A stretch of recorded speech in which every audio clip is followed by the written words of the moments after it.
You're listening to the Beans and Dice podcast, a podcast about how we game. We're on the couch again. Woo! Back on Hello, the couch. Robert. Hello, how are you? Welcome to the couch. Yeah. Well, I've been here. We even have a couch cam. Oh, look at that. Couch cam. It's the couch cam. Oh, yeah? Oh, you can rotate it. Doing weird stuff. But you can't rotate it and talk. No, I can. Yeah, they're connected. It would be your show at that point. Woo! Welcome to the Beans and Dice podcast, live call-in show Thursday night. I'm Carlos. I'm Rob. I'm Wayne. And we're the podcast about how we game. And on Thursday nights, we take your phone calls to talk to you, hopefully, about how you game. So we're hoping to take your calls today. I will open up the phone lines here in just a second. Well, it's still kind of how we game, right? I mean, it's all we. We're all we. Well, you're all our beans. Yep, you're exactly. our beans. Our beans. All of you. Our beans. Yeah, you're my beans out there. It's better than dice. Dice suck. Oh. Cubes are just pipless dice, okay? Well, cubes. You like cubes. That's why they call them cubes.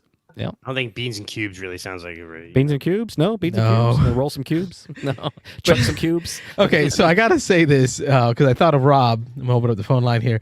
I've been watching this Clunk on Earth.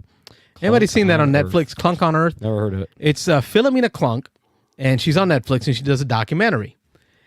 But she plays the idiot, savant of documentaries and interviews folks in very much almost like a what's that guy that did all the fake interviews of people, came out, Sacha Baron Cohen.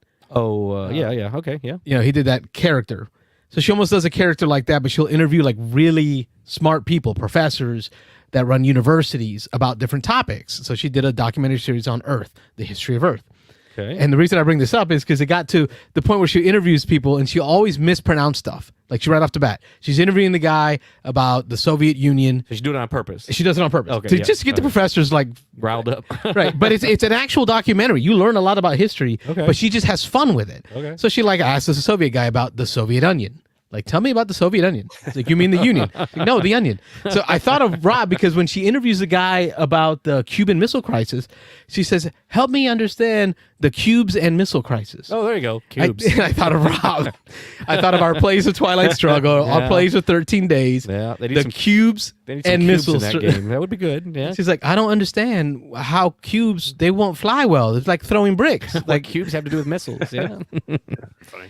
Way off Anyway. topic. So. Anyway, and on that note, Phone lines open. somebody call and save us. He's going to start No. doing this now, I think, every week until somebody calls. So Start talking about all the other TV shows out there. There's a lot of good stuff out. That's the yeah, problem there's too right much now. to watch. Hey, there's a call. Save us.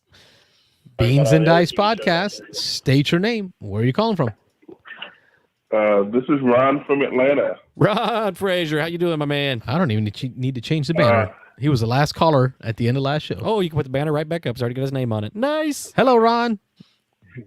Hey, I'm a little under the weather if you can't tell, but I'm going into the weekend, so that is always a good thing. Oh, yeah. Yeah, so I have a couple of topics I wanted to talk about, a couple of little topics, and then I got the spicy one that I posted in the Discord chat. Spicy. But first, because I've been a little bit under the weather this week, I've had a lot of time to play something solo, and I've gotten into playing Wingspan solo. Oh, okay. On Steam, because even though I don't think it's a hard game to set up or tear down, I play the base game, and the app is so nice, just with the animations and the music, the sound effects. It's just great. But it's really, I've always thought of Wingspan is a good game, and I certainly understand the wide appeal. But I really, this week, after playing it about half a dozen times, I really got into it, and I was able to play it half a dozen times because I'm playing on the computer as opposed to having to set up and tear down. Sure. So I certainly don't have the time to do that during the week. But yeah, I just really appreciate how elegant of a game it is. And I just wanted to make that statement because I don't know if you guys have noticed, but like, I think Stonemaier Games puts out some pretty good games overall, but I've never been like head over heels for any one particular game. Okay. Like, nah, I think outside of Scythe, I can agree with you. Like I went head over heels nuts for Scythe. Rob, was there one title? Viticulture maybe was the one. Like for me. I liked Viticulture, but I can't say I went head over heels. I loved it the first time I played it. So Yeah. I'm with you, Ron. That's a valid point. Yeah. All very solid. Yeah. It's like that restaurant you go to Yeah. where like everything is just good. Yeah. Right? Yeah. You can't pick something bad. Yeah. But Nothing's great. Is that what you're saying though? Nothing's like. done outside is great. Like it's got Okay. this thing. Like Okay. it's got the star on the menu. It's specialty. Yeah. Like on the menu, it's got the star next to the items that you really like. Yeah. You know what I think it is? Is just that people have that one game. Yeah. For Stonemaier Games, and they're like, and a lot of them are just different games, right? Like I think Size is a big one, and obviously Wingspan is a big one. Yeah. Which I've been drifting into that camp in the past. Tapestry is huge. That community that loves Tapestry, that's huge. Yeah. Yeah, but it seems like most of the games have some sort of a fanatical. Maybe not pendulum. No. No. I mean, no. I didn't say every game, You're right. but like, I'm just playing. but yeah. So that's what is just fascinating. That and the fact that Jamie Stegmaier is very transparent about a number of things in the business and the hobby in general, and I think that's why Stonemaier has such a following because of part because of him, the personality, and just the variety of the games, and so. Yeah, I think he definitely, so, you can tell in his designs that he has gone out of his way to do different things that would appeal to different either types of gamers or he has so many different mechanics, and some of his games smash several mechanics together, but you can kind of tell he targets different play styles with the different games that he's done. Some have been big hits, some have been, misses, but that's going to happen with anybody. But, you've got some designers who really, they do one thing and they do it all the time and they do it pretty dang good. But Stonemaier Games really has kind of, I feel they've spread out and tried to do a lot of different things. Yeah. So as a completely unrelated note to board games, I see the pillow, Carlos. I see the pillow. Oh, hey, the family pillow. This pillow's been on this couch ever since this pillow arrived at the house. So I can't take it away just for the show. Sorry. Problem is we got another kid. So no, there she is. She's on there. Okay, we got them all. Got it. You got them all. Double check. That's what I was saying. We have a blanket that doesn't have all the names. Okay. The pillow's got it caught up. All the expansions are here. All the downloadable content. Oh yeah. The second board game thing that of note is that a friend of mine gave me Gloomhaven Jaws of the Lion. Just flat gave it to me. I saw you post that. Yeah, we were talking in the chat in the Discord about there's a group of people in the Discord that are playing and actually pretty early on in Gloomhaven, and they've got Frosthaven sitting on the shelf. And so of course I chimed in about us. We started our Frosthaven campaign last night. Very exciting. But I saw you post up that somebody had just given you Jaws of the Lion. Did you say you played all the way through it? No. Okay. To make a long story short, I had the big box Gloomhaven. I played it a couple of times solo. Loved it. Didn't love the setup and teardown. Yeah. But loved everything else about it. Played it with my game group, and it went over like a lead balloon. Really? But your game group is it the RPG game group or is it your board game group? No. This is board game group. Oh wow. This is a board game group. Yeah. I can't say wow. I felt the same way. I played a couple times and I was like, I'm out. Yeah, and so that's how it was. One of the guys is playing Gloomhaven online with some other folks, but the other two guys, so they won't touch it with a 10-foot pole. But I loved it. The setup and teardown was an issue. Then I saw Jaws of the Lion. I'm like, do I really want to get this? I was kind of on the fence about it for a long time. Think about it multiple times a year on whether I'm going to. It's at that price point where it's not bad. Yeah, exactly. It's the only reason I have it. Exactly. Right. Yeah. And then I was and just the previous week I was thinking about it, and I passed on it again, and then like Sunday, when I was hanging out with one of my board gaming friends, he just gave it to me because he played a couple of games with his wife and it didn't work for them, and he wasn't going to play it solo. So it's like, I'll take that off your hands. Yeah, I think my wife and I are like maybe 7 or 8 in that range, sort of missions, I guess, or quests into Joyce Oben. I think that is about as far as I'm willing to go in person playing that. You know, like Joyce Oben itself. We own Gloomhaven online, and we'll probably switch to that once we get done with Jaws of the Lion if we want to continue sort of doing Gloomhaven stuff. But it's too much to set up and take down. Like if you have a dedicated table where you can just leave it up. That's what I've got. Yep. Then that's fine. But yeah, taking especially like Frosthaven is even bigger and bigger, you know, like so And I think that's true of a lot of the big games. But yeah. Just a quick on the Jamie Stonemeyer stuff that I for me, you know, Viticulture and Wingspan have done that, but the Wingspan Steam version is amazing with the music and stuff. It's even, I mean, I know I've been switching to playing it on BGA because I want to play with people as opposed to playing sort of like bots on Steam. But the Steam bots are actually pretty tough. Like I remember playing a few times and gave me a run for my money in the game. So it's definitely a very cool implementation of the game. Yeah, it's great. It's great.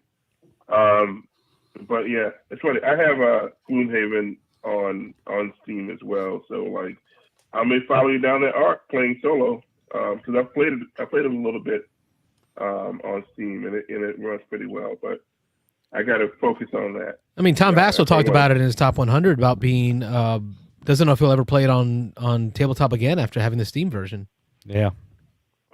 Oh, really? I must have missed that one. But you're right. Jaws of the Lion, it enhances the play by removing the fiddly components, right? Having the boards built in, where to place stuff. You don't have to look at a diagram.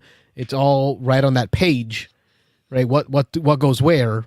Yeah, and there's talk that Frosthaven will be doing that when they first announced that Frosthaven was going to be all physical. If Frosthaven comes out with a Jaws version of it, I'm buying it. Yeah, that's what the plan is. He went after they announced they were doing the physical tiles. He said about 50% of the people were mad about that decision. So about 50% of the people wanted the tiles, 50% had wanted the book. So once they did that and people started grumbling, Isaac Childress came out and said that they will eventually have a book version of it for the full campaign, but it's going to be a while because they were going with the tile route first, and then that'll come later. So with Gloomhaven, do they have a book option? They do not. No, nope. They're not. Yeah. Yep. Yeah. That ship has sailed. I think. So, all right, Ron, get us to the big topic you brought up in the Discord, and then we'll let the folks at home chime in on it.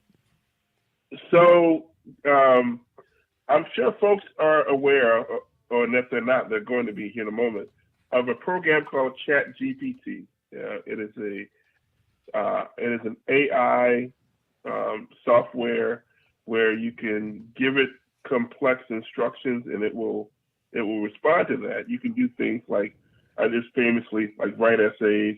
I've seen people, have it write code, run role playing game sessions. I fool around with it like for game prep and it really RPG prep, and it really is fantastic. But it has its issues, but like it's really neat. And of course, people are concerned about AI taking over or what have you. Maybe watching too much of the Terminator. Terminator, yeah. It's coming. The thing is that so earlier, in 2022, the topic of AI art became a hot topic. In both in board games and in role playing games on how ethical it is and all this kind of stuff. Well, I watched a video today where a guy designed a board game. Well, he did a couple of board games, and to make a long story short, it did a better job of coming up with a prototype for a board game than like even I was aware of. I was really impressed, and considering this is the tip of the iceberg. Imagine where we're going to be in a year or 5 years down the line. We're like at the Wilbur, Wright brothers level of AI building stuff for us. And y'all know I have the Glowforge at home, right? Glowforge just came out with an upgrade to their app that has AI. You tell it a style, you tell it a thing, maybe like flower or dog, and then tell it a style, gothic or cartoony, and it will AI create images for you to burn on laser. Neat. So the thing with this is, it is still pretty new, right? And people are like playing around with it, but it's not necessarily developing. It's not thinking for itself and bringing something new, right? It's actually. So if you ask it to write a paper on, say, the Iliad, right, it's really going to it's scouring the internet for every paper written on the Iliad, and it's going to pick and choose and write something on the Iliad. It's not learning itself and writing its own pieces. And actually, that's why, like, there are some, there's already, in my world, I work in education. There's already kids have tried to turn in papers written with this thing. Oh yeah. And we have software in colleges where we can like pop your paper in it and it'll look for certain sentences that are plagiarized, basically, and so you can show that the ChatGPT is pulling from published works already. So it's not coming up with its own stuff. It can only develop and use its AI algorithms to develop things for that already exist, and it just takes something and pulls it apart and then reorganizes it in a different way, right? So if you're telling it to design a game, it's not necessarily designing its own game. It's really pulling from the World Wide Web, thousands of different iterations of different games, and it's pulling them together into one thing. So, I mean, think about it. If you pull, if you pull the top 1,000 games in BGG and it's reading its rule books and the AI is pulling bits and pieces out of it, it's got a pretty decent shot of coming up with a decent game, on its own, type thing. At least a first blush type prototype. Yeah. And, but that's that's basically what game designers are doing. Right. I mean, every now and then people thinking about coming up with something, I think, truly innovative, but for the most part, it's just people are just borrowing stuff from different games, and that's all it's doing. And so, like, I don't know about writing essays or whatnot, but like, game rules, algorithms they're not, you can't copyright them, so it's like, right. Well, can't copyright rules unless you're wizards. Jeff Engelstein has talked about similar stuff in the past with, when they have AI that plays games, like so an AI that plays Go or an AI that plays chess, and how quickly it learns the game and learns all the iterations. And he talked about using AI for playtesting, where you feed rules in and you have it play itself, kind of like the movie War Games, where it learns. But he's like, basically the designer could then look at the AI playing your game over and over again, and it will find the dominant strategies. And then as it finds the dominant strategy, you can adjust your rules or the game itself to make that dominant strategy not as dominant or more balanced. So when you talk about game balancing, like think of Tapestry, right? Tapestry came out, wasn't well balanced because it didn't have tens of thousands or hundreds of thousands of play tests. It had, 1,000 play tests, right? So as it went in the public and people realized that there are certain combinations that are better than others, or same thing in Scythe, think about if you had an AI run through Scythe and Tapestry 100,000 times before you even hit print on the game, then you would know those dominant strategies or those min-max. Oh my gosh! Things. Like that's such an easier way to playtest something through. That's the future. I mean, Engelstein said that like he sees that he's done it for himself for some smaller games where you can train an AI really quickly to do like a card-based game where it's numbers and stuff like that. So, anyway, go ahead, Ron. We appreciate you, Ron, for bringing up this great topic. We'll see what the folks at home think of Chat GTP in the gaming world. All right. So I'm actually curious to see what other people think about this. So please call and chime in. Yeah, give us your opinions. That's what we're here for. That's the Thursday night show. Yeah, I can tell you one thing I would do it for is I saw on the Alaboom with the Viking last night. They had Aldi was playing around with ChatGPT live while they were in the show, and he was basically using it to write intro text for him. Like he's like, if I'm a GM and you guys are the adventurers and you're going to go to like a dungeon. And so he went to ChatGPT and said, give me an intro for adventurers going into a dungeon. And it came up with the flavor text. So, you met in a tavern. Yeah. Kind of stuff. Right? Like, I think in some respects, good GMs can come up with that stuff on the fly, but not always. You can come up. I think I would use it for a lot of the flavor text stuff, design me or tell me about a king's sarcophagus with jewels, and it'll have this crazy description. That's pretty cool because I'm not always the best coming up with like the crazy detailed descriptions, and I can see that being used pretty quickly by people for games, flavor text. Yeah, absolutely. All right, Ron, we appreciate your call, man. Always triggering some thoughtful conversations. Yeah, good topics. Yeah, good topics, sir. Yeah, take care. Thanks for calling, Ron. Achievement to you, Ron. Have a good night. Good night. That's our buddy Ron Frazier from Hotlanta. Phone lines open 813-618-7099. Rich in the chat chiming in. Yes, it's made for game balancing. Tailor-made for game balancing. Yeah. Say certain someday. AIs, yeah. Yeah, someday. Yeah, I don't know that it's quite there yet, but So this is basically it's a language AI. This one is it's taking language. So you would need a different kind of AI to play test things. Oh, for sure. But there's going to be versions of this like crazy. Beans and Dice Podcast. State your name. Where are you calling from? James Luft, calling from Florida Blood Bowl. Oh, Beard Luft. How you doing, sir? I'm doing all right, man. How you doing tonight? We are well. We're talking chat GTP. That's been part of the conversations tonight. Talking about some Netflix stuff, but what do you got going on? Oh, man, so much stuff going on. But before I get into the Blood Bowl thing, which everybody knows I probably, talk about that way too much, I will tell you that I recently played a new board game that I really liked. It's called Suro, the Game of the Path. Oh, yeah. My man. Yeah. See, every time James and I get together, and if you're a follower of the show, subscriber, you'll see that there's the occasional Blood Bowl live call-in show we do. James is on there. But in between, like before we start or after we finish, we talk board games for a while. Like he tells me about games that he's being introduced to. There are people out there in Melbourne, right? Melbourne-ish. Who are pushing board games on him. So talk to me about your recent experience. So, yeah, we got together. There's a place over in Cocoa Village called Rec 225, and it's a cool place where they just have open tables, open bar. Well, not open bar, but you know what I mean. They have drinks and food. So we went there and just were playing some board games. So we started off playing Red Dragon Inn, which I've been buying expansions left and right because I get on kicks, and I'm on a kick for that. And then boy, I don't know what we ended up doing. I think we just went out like kind of drinking, and then somebody brought a board game, a friend, which was Tesoro, the Game of the Path. And I'm like, you know how I am. I'm like, man, learning another set of rules. But this game was so easy and so fast. You could play a game in 10 minutes. Like for those of who are listening or watching who haven't played it, man, I fell in love with it instantly. It was just so fast and so much fun and so quick, and I really enjoyed it.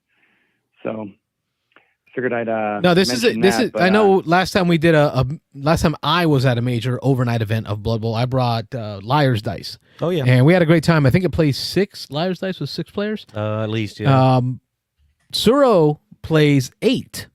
And I can see this being a great end of night, game with all of us around the table, 8 players, 8 people. Yeah. Just throwing tiles down, trying to smash 2 people into each other or shove them off the board. And just laughing it up. Yeah, I did not know that it played 8. We played, I think, 4 of us. Is it just one game, or is there an expansion? Nope. That game right there has everything you need for 8 players. 2 to 8 players, it says. Yep. Imagine how tight the game's going to get and how fast it fills up with 8 players. Yeah, and there's 3 or 4 versions of this. A lot of fun. This out now. There's the Sur of the Sea. There's one that's in the sky that you're collecting gems as you fly through the sky. Oh, but what about that new Super Deluxe version? Wayne, tell them about the Super Deluxe. Oh, I don't know.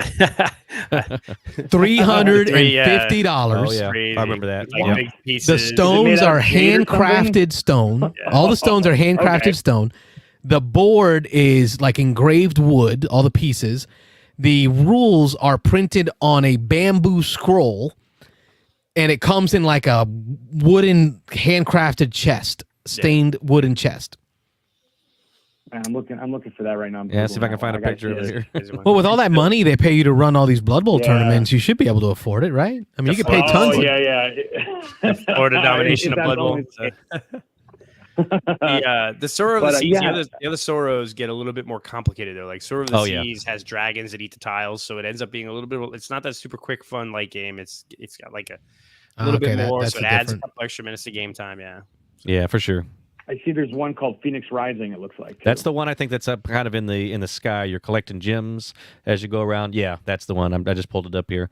But that's that. I would play any of those games. Yeah, just adds you're like Sonic running around grabbing rings. Yeah, another little layer of complexity, and you're changing the tile orientation every time you move. You have to turn a tile. Oh, it's like Dungeon Twister. Yeah, so you can reroute people and kind of force them to go off the board and things. But yeah, this one you're not out if you go off the board though. You just have to come back on an edge, and so all the gems are more in the middle. So you're trying to get to the middle to collect the gems. So yeah, it's pretty neat. It adds another twist to it. And there are so many board games in my future. One of the guys who came out with us that night was he brought. All right, so this will blow your mind. I've never played Munchkin. None of them. That's okay. So he brought I allow it. Yeah. He brought Munchkin Dungeons, and I wanted to play it, but the place we were at had a DJ, and they started playing like ear bleeding, like. And I'm, yeah, exactly. Something like that. Exactly, and I'm like, oh no, it's time to go. Yeah. But so we got a Blood, here I'll go right to the Blood Bowl. So we got a couple of big Blood Bowl events coming up, and one of them is Safari Bowl in Savannah, and that's going to be in, I think, like 16 days. One of the coaches up in Jacksonville, Chris Forrester, a.k.a. Tombstone Frank, he's a big board gamer. He's bringing Red Dragon in. He's bringing Batman Talisman, Sentinels of Earth Prime, Blood Bowl Team Manager. So normally we do like an icebreaker. Yeah, normally we do an icebreaker on a Friday night, but it's a lot of Blood Bowl on Saturday and Sunday. We want to explore Savannah, spend some time, bar hopping, pub crawling, but also playing some board games because a lot of us play. So I think at some point over the weekend, either Friday night, Saturday night, maybe we'll even hang around Sunday a little bit longer and just play some games. So I'm kind of excited about that as well. That's awesome. But the big Blood Bowl announcement, and then I'll get off this tangent and move on to the next caller, is we have two big events coming up. Three Kingdoms Challenge is back in May, and that's going to be in Orlando, 2-day event. And then we have the big one in November. The NAF U.S. Major Chaos Cup is moving to Florida from Chicago. Hey, listen, mad props to you, brother, for capturing that tournament. That tournament's been going on for decades now, right? 20 years. In Chicago. And it's like one of the, I got a patch for this thing on the shirt here. It's a huge Chaos Cup. It's a huge tournament. And for Florida to gain this, it's like getting the Olympics. Yeah. It's like getting a chance at Sochi or something, like running an Olympics. You have like 200,000 or 300,000 people Chicago there. to Florida. Yes. Awesome. And my man James Luft is making that happen. It's a World Cup year, so 2 months prior to that, we have coaches going to Alicante, Spain for the Blood Bowl NAF World Cup. So we may get a little bit less coaches, not willing to travel 2 months after that, but I still think we're gonna hit 100+ coaches. Oh, it gives me a chance to go. The room blocks up. Yeah. Oh, it's a shout out to all Florida Blood Bowl. We want to show up in numbers, and I think we'll probably have more than 50 just Florida Blood Bowl coaches there, let alone shirtless, sweating. It's going to be amazing. I can imagine. Hershey kisses sticking out. It's going to be awesome. So yeah, that's what's on the Blood Bowl agenda. But between now and then, it's I've been playing a ton of Hero Quest as well.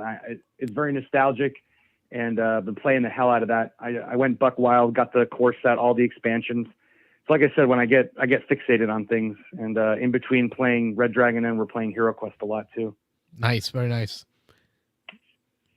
And then Warhammer. Yeah. Warhammer has for this year at Games Workshop. Oh, the U.S. Open event has officially tagged Florida, Tampa, as a city for a U.S. Open. Nice. I think one of 3 cities in the country. Yeah, last year we did one. There was, out of all the U.S. Open events, and there were several, there was only one Blood Bowl one that was in Kansas City. This year, 2023, they upped it to 3. We're doing Kansas City again because it was so awesome. It was a great venue. Everybody came out, had a great time. We had a good turnout for Blood Bowl. We're doing Tacoma, Washington, and we're doing Tampa. Tampa's going to be in October, so that's going and to be that's more than huge, Blood Bowl. That's Games Workshop games. That's Warhammer. That's US Open. 40K. Yep. That's Kill Team. Age of Sigmar, Teams, Blood Bowl. It's their whole setup of tournament. That whole thing is going to be here in Tampa. I think at the convention center, right? Yeah, at the downtown convention center here in Tampa. I mean, think about how big Florida's becoming gaming wise. We talk about Gen Con. We talk about Indianapolis and Ohio being the gaming mecca. But when it comes to like the Blood Bowl and the miniature war game, we're getting on the map, folks. We're getting on the map. Nice. Yeah, Crucible is a huge event. They do a lot of 40K there. So between Crucible and in October 2023, the U.S. Open. Crucible I think is going to be end of September, beginning of October, and then a couple weeks later will be the U.S. Open event in Tampa, and then we'll have Chaos Cup. So within like 3 months, we're going to have 3 huge major events, which is awesome. But I'm very excited for the GW stuff. If you've never been to a U.S. Open, it's more than just the sum of its parts. There's a lot to do there. There's painting classes, hobby classes. They have a Forge World store. So if you like to buy the really high-end, high-octane, expensive plastics but don't want to get killed on shipping, it's a good opportunity to show up. Yeah, that Forge World stuff only comes from the UK. Yeah. Their store is only in the UK, but they bring it to the opens. Okay. So like that real resin custom one-off prints that they do, like one-off runs, it's going to be here. A lot of good stuff there. Yeah, thanks for reminding me about that. No, great to hear from you, brother. Looking forward to our next live show. We're nailing down the date right now as we speak. We're looking at towards the end of February, either a Friday or Sunday. We'll figure it out. We'll post it up as soon as we know it, and y'all can join us for our live call-in show and podcast for the Blood Bowl part of it and hear more about what we're doing here in Florida for Florida Blood Bowl. Awesome. Hey, thanks, guys. Have a good night. You too. Good night, Lufty. All right, bye-bye. That's my buddy James Luft. Yeah, Blood Bowl is not my thing, or even Warhammer. But I've watched the show like the last 2 times you've got it. I've caught the show, and it was interesting just kind of hearing more about the scene, more about the tournaments. What people play. Just kind of you get a glimpse for what that community is, which is cool because in gaming you have the train guys, and you have the Warhammer, and you have the Blood Bowl, and you have the miniature guys, you have the board gamers, you have the role play gamers. So it's always good to learn and see kind of like what different communities are doing and what events that they hold up as like their pinnacle events. So that's cool. You may not love Blood Bowl, but if you got to meet the Blood Bowl community, you would sweaty guys. It would blow your mind how I think about the community we built at Beans and Dice. And that doesn't hold a candle to what James has built for Florida Blood Bowl. We're talking about doing full-on tournaments for people when they having a baby, right? We do a tournament as a baby shower. And I've seen thousands of dollars raised in raffles and giveaways, cash money for that new family, right, with that baby coming. Folks being sick, right? And I see a tournament thrown in their honor. Thousands of dollars being raised if you got enough people from the Florida folks. Yeah. Just pitching in to help, someone in that community. So it's mad. You may not respect the game, but respect the people on that one. I know. I didn't say that. I've never played Blood Bowl, so I just am not into it. In that, I'm talking to William in the chat. Okay, William in chat. Oh, gotcha. Yeah. Ooh, Blood Bowl. He says. Yeah. I still want to give it a shot one day. So I will be glad. All right, so we talked a little bit of Chat GTP. We talked some Blood Bowl updates and some games that James has been learning, which is cool to see someone in the Blood Bowl community drifting. Oh yeah, he and I have talked a lot because I do a lot of that Blood Bowl stuff on the show here, and he and I have talked a lot. I've always talked, maybe I should do a separate channel for Blood Bowl. But he's always encouraged me, no, keep them together. He's like, the communities cross over just enough that you can bring one party that's interested in one into the other, and that's how it's working for him. So it's encouraged me, and I've seen it. I've seen crossover. I've seen people who who play Blood Bowl, who watch this show, even though I don't see them in the Beans and Dice community for gaming. Yeah. But they'll join in the show, and they'll comment in the show. That's cool. Because they just enjoy the community, the conversations. Nice. Next topic. What do we got? Anybody got a topic for the folks at home? I don't have much. Okay. I travel for business, so I brought a massive one. Yeah. What's the massive one? Massive fail. Uh-oh. Rob, you want to? Actually, Rob can't move. Oh, what do you? Oh, If it's within we're gonna arm's come reach, over here. Short arms reach. Oh, we got the couch cam. Oh, it's the couch cam. Look at this big old Oh, you got a honking box. Oh, I didn't even notice that box sitting there. Oh, What are you smoking, this is Robert? that box. Oh, yeah. So I bought some Massive Darkness expansions from Todd. So hey, thanks, Todd. Todd did a great job of packing this box. Being facetious, my wife sends me a message to say, "Your box of Massive Darkness is massively destroyed." Yeah. So the question is, and this is what I'm looking forward to doing. You know, you get a box like this of a purchase you made. Right? How does it make you feel? Like, what's the first thing you do? And then, almost like at Christmas, you're kind of guessing, did it survive? Well, Like, first what's in thing the I do is I box? tear into it. That's what I want to know right away. Is it messed up or is it not? Because depending on how it was packaged, my Gloomhaven came with, or my Frosthaven, I should say, came with about a box within a box within a box within some wrapping within another box, and so I couldn't believe that the outside box was perfectly fine, but I had to open I think 4 boxes to get into the game, and so there was no way that was getting messed Well, it's up. like the wingspan and the viticulture big boxes that Stonemeyer's done. He's had the extra thick cardboard layer protecting it. I mean, that box looks like it was damaged in transit, and then somebody at UPS just added a bunch of tape to it. Well, let's find out. What are your guesses? Do you think up, thumbs up, thumbs down? hard to say. Product dead? Yeah, it's hard to Product say. okay? I'm gonna say it's okay. I'm Look- gonna be optimistic. Yeah, I'm Yeah. gonna zoom in. Let me get the camera. Yeah, it's hard to get the full effect on camera there, but yeah, I mean, it's got maybe one of the boxes is damaged, but the other ones are probably fine.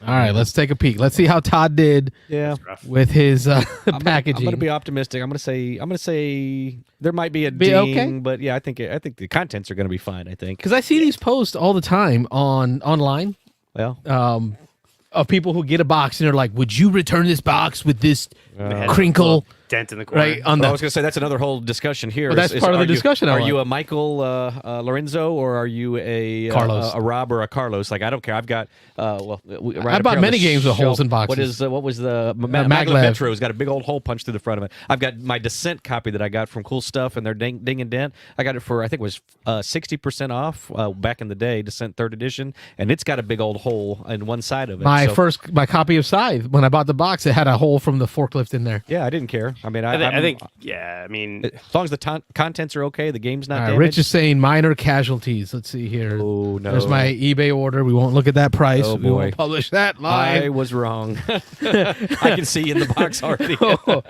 Okay, we'll start here, folks. Let me zoom in. Let me get the you need help here somehow? couch cam. Or how I can help y'all hold the box. Here's the but- couch cam.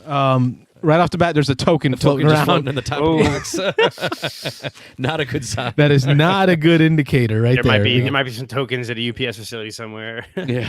Oh God, now I'm I afraid. hope they stayed at the box, but I can't say 100% because there is a Oh. pretty big hole that's Let's been get taped this over. camera back out here. That is honestly though, that is probably the number one reason why I have shied away from buying games. Oh on my eBay. goodness, Robert! It's worse It's than I bad. thought. It is Oh, bad. God. It's bad. Oh. It is destroyed. It's bubble wrapped well in here. Yeah. But okay, so let me start over here on this side, closest to me. Well, that one's good. All right, we got the expansion for Massive Darkness 2 titled Bards, Tinkerers, and Metal Angel. And what's cool about this expansion here is you'll notice the Tinkerer is actually a character in a wheelchair. Oh, wow. So you got your dungeon crawler with the gnome-ish kind of tinkerer dude. He's in a wheelchair. I thought that was so cool. That is Like pretty cool. it's fitting. Like, I could see him like MacGyvering up stuff. Yeah. Anyway, all right. So that's the first box so far. Rob, that one's good. Jebediah, the Tinker. Everything's good with that with Jebediah and the Tinker. That one's 99% good. All right, then we got this one's not so 99% good. Fey Folk.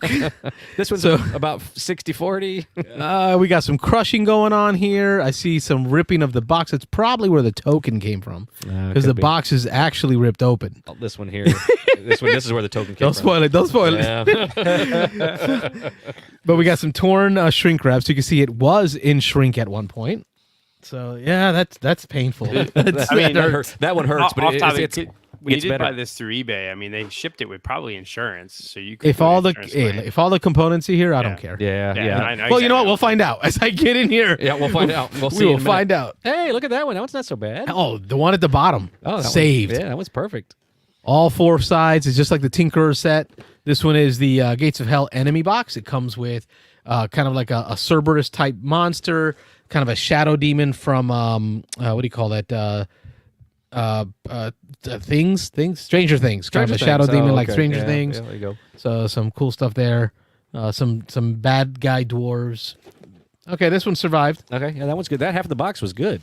All right, the piece de resistance, the one that's closest to the damage Yeah, side. that's the one that was in the corner. That one's you got two hands on that. Two Oh hands my on that. God, Robert! Yeah. I don't know. Oh, No, this is definitely where the pieces. token. Yeah, the came tokens out. are all laying in the bottom. Oh, is that an arm? That is an arm. Oh, That is just an arm came out of the box. Rob, can you check that box? Yeah, I'll take a peek. Yeah. Before we toss it, got another token. I think I found where our token came from. Let me get this camera up here for y'all. That Believe it or not, there was a token under the flap. of the box. Well, thank you, Robert, for finding that token. Put that in there. Wowzas! This is the Monks, Necromancers, and Paragon expansion. Oh, The my! Paragon may not be there. Did you take some photos Hey, before he's you opened the box? Paragon. Rich would appreciate that. Yeah. All right. That's not so good. So the question is, Oh, yeah, that's bad. I don't know. Yeah, I don't know. I think we were okay until this one. Yeah. Yeah, this one. And I have very low standards. You do. I have very Somebody wants low in on this. standards. Beans and Dice Podcast. State your name and where you're calling from.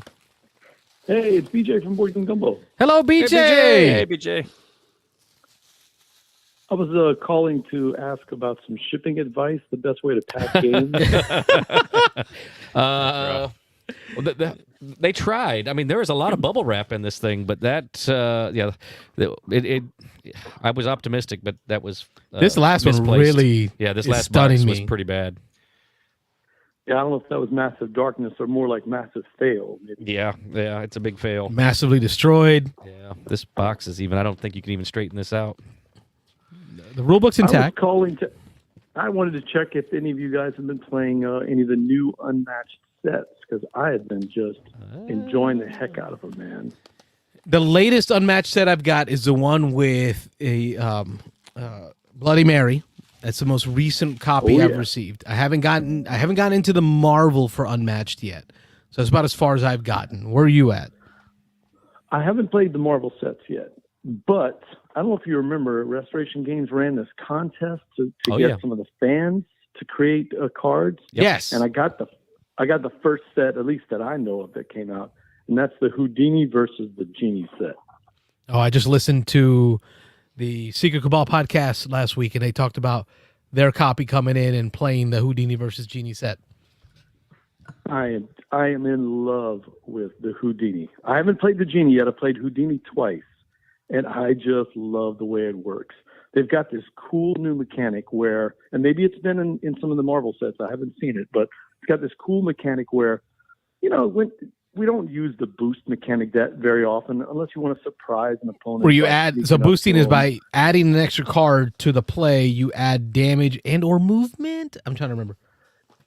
Yeah, so boosting is whenever, like say you want to move somewhere, you can throw away an extra card, use the number on that boost value, and give yourself an extra movement based on that number. Some of the cards, like King Arthur has a card where playing a card will let you use that boost value for damage. So, but it's very, very limited. In this set, some of the boost cards have actual abilities on them. So you're giving up the card, of course, but if you use the card to boost, you can also play that ability. It might be draw another card. It might be do some extra damage. It might be move a fighter. But man, you talk about add a cool twist to when to burn cards and when not to burn cards. It's not very often that we get down to the bottom of our decks. A lot of us have gotten pretty good at our decks and managing it, not with the Genie and the Houdini sets. I mean, you're just throwing cards like crazy. Burning. I just love that mechanic. Love it. Well, that's fun. It's always fun to go through the deck and be able to use a lot of cards because that one card that you are hoping for is always going to be down near the bottom. So if you can burn through some cards and see them all, that's always fun. I always like to hear, what do people like in these unmatched sets? What are their favorite, characters? We're always arguing about which ones are weaker, which ones are stronger. Now, I don't really know enough about unmatched to really rank them all. I just know that this Houdini set with the boost, and also it's got a really cool map where they've got these secret passageways that go all over the map. So I mean, you're never you're never more than a card or two away from anybody on the board. There's just no place to hide. Yeah. Yep. That's You guys have a favorite? Yeah, I don't know. I that's one thing that I don't love. I about ran some Unmatched. tournaments of Unmatched. Yeah, go ahead. So I know, Robert, I think you've played in one, maybe. One of the tournaments, probably. Probably. We played a fair amount. Yeah. I've done a few. Yeah. I enjoy, and it's probably the IP, I enjoy the Raptors versus InGen. And I also enjoy it because of the difference in the style of play between the two factions. So you got the three Raptors together, and then you got Shotgun, Kelly over there blowing them away. We played Houdini versus the Raptors, and that was such a good one because Houdini has this escape ability. And what's the one thing the Raptors want to do? Oh, yeah, they want to surround you, for sure. They want to surround you, and as soon as they would get me surrounded, I'd play a card that would switch places with the other character or bounce to the other side of the thing. That's actually Houdini's power. He can just, he's just playing all these trickster cards, and you think he's in one spot, but he's actually escaping to another spot. The way they make him so thematic, I just love that. I'm still lost, by the way. Yeah. But it's one thing about the Unmatched series is you can between all the different characters they've got, you can really go one direction or the other. You can go some super thinky ones. I know I remember playing Red Riding Hood. I played her a few times, and you really got to watch the order basket. that you put things out. Yeah, the basket and what you've played last and how the next card combos off of that. And then you've got others, the Raptors or whatever that are just about simple tactics. So you got a bunch of you on the board. You just want to jump in there, surround somebody, attack. So you can really cater to a lot of different kind of play styles with the Unmatched series, which is really cool, especially with it being just a head-to-head kind of game. I generally like any of the characters that are plink or the characters that draw a lot of cards. Like a Robin Hood that has that. I'm gonna get you from anywhere on the board, yep. and then I'm going to draw more cards and just keep outdrawing you and try to pull other stuff. I do generally like those, but I'm starting to also get into the little trickster sets. There's one in that Bloody Mary set. That has kind of some tricksterish ones. Can't remember which one it is. Carlos might know, but I'm trying to remember. I like Bloody Mary. There's the fighter, the female fighter, somewhere, right? No, where they're at. It's the one that has all the little monkeys. That's, if I remember right, they're little apes or monkeys. Oh yeah. And it's the trickster. I think is actually the name of it. It's what it's called, the trickster, and it's just. I think it might be over there somewhere. They're challenging to play. But they're just they're a lot of fun. I'm a big fan of Unmatched. I really do. I'm staring at my wall right now, and I just keep collecting them. The only ones I haven't gotten into are the Marvel ones because I don't know enough about Marvel. I'm not enough. And it's not Marvel. It's not like Marvel proper Marvel. It's kind of like Daredevil might be big. Luke Cage because of the Netflix series might be big. But like Hell's Kitchen and it's like a million other Marvel games too, so it doesn't seem like the right fit for that IP and Unmatched. Do I really want to be riding a motorcycle as yeah. What's his name? Ghost Rider. Ghost Rider. Yeah. Well, you guys were talking Blood Bowl and Warhammer and all that before, and I used to play a lot of what we call Lunchfire, but it's actually Warhammer Underworlds, the Shadespire. Oh, that's over there right behind Rob. I got a ton of that over there. He bought some of that. Dude, I love it. It's a great game. That I tell you what, Unmatched gave me the feels of what I was getting out of Shadespire. Carlos, you hit the nail on the head. It's like I don't need to play Lunchfire. We called it Lunchfire because we would meet during lunch. During lunch. I wasn't sure if I just misheard you. I heard Lunchfire. I figured that out. Yeah. Yeah, Lunchfire. We played during lunch. It takes about an hour and 15 minutes from setup, to picking out your deck and playing the whole game. But it is so fiddly compared to Unmatched. Unmatched is like open up the box, shake up your deck, figure out what the special power is, and roll. And 30 minutes later, you're done. 30 minutes later, you've switched sides. And I just don't play Shadespire anymore. I guess the official name is Underworlds, but I like Lunchfire better. Yeah, you're right. It's called Underworlds because they have different sets now. Shadespire was the first one that they came out with, and now they've got multiple sets under that Underworlds moniker. Yeah, there's like 3 or 4 different sets, and we played a couple of them. In fact, one of my friends has everything for Shadespire and everything upgraded, because you know how it is on Etsy. Everybody sells all the upgraded stuff for all the games. But you know what? I'm not into the Warhammer IP, and I do like all the cool IPs that they have.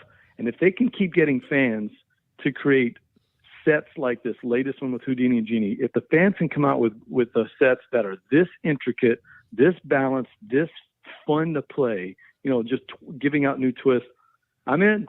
I guess I'm gonna end up with a calyx full of Unmatched at the end. Yeah. I mean, they're basically printing money with that, because I mean, it's a popular set, and they can come out with new sets all the time. They just keep going. Yeah, and you can jump in, pick up a couple that you like, or you can be like BJ and get them all. Gotta get them all. Wayne, I mean, you got to agree with me. Unmatched is the Beyond the Sun of skirmish games. Had to be coming. I know we mentioned Beyond the Sun on the chat the other day. So yeah. we actually played it Tuesday night, and had a great time playing it live. I play it so much online that I forget how much fun it is to play that game. Now I'll tell you, I've got one of the bigger game toppers, not the biggest one, but the one just below that. I got the Holmes. Is that the one you have? The 6x3? Mycroft or something like that. 6x3. Yeah, it's the same one I've got. Beyond the Sun took up the entire table, everything. We couldn't even fit it on the stream. You can't see the whole thing on the stream. It's like Nice. You only see parts of it. Yes. So yeah, I'm in a game of that on BGA right now. Beyond the Sun. Yep. Oh, I know, and it's so easy to play it on BGA, but I don't think they have the special, whatever you want to call them, the advanced player mats. I don't think they have it on BGA. Yeah, I don't think so. So I've only played it on BGA, and I'm lost. Yeah. I need to play it physically to see it all like connecting. You know what we need to do, Wayne? We need to get a Discord night where we all play Beyond the Sun, and if anybody has any questions, I know a guy that could maybe answer some questions. Yeah, Mitch. He's real good at that. New York Zoo did an awesome job there. Yeah.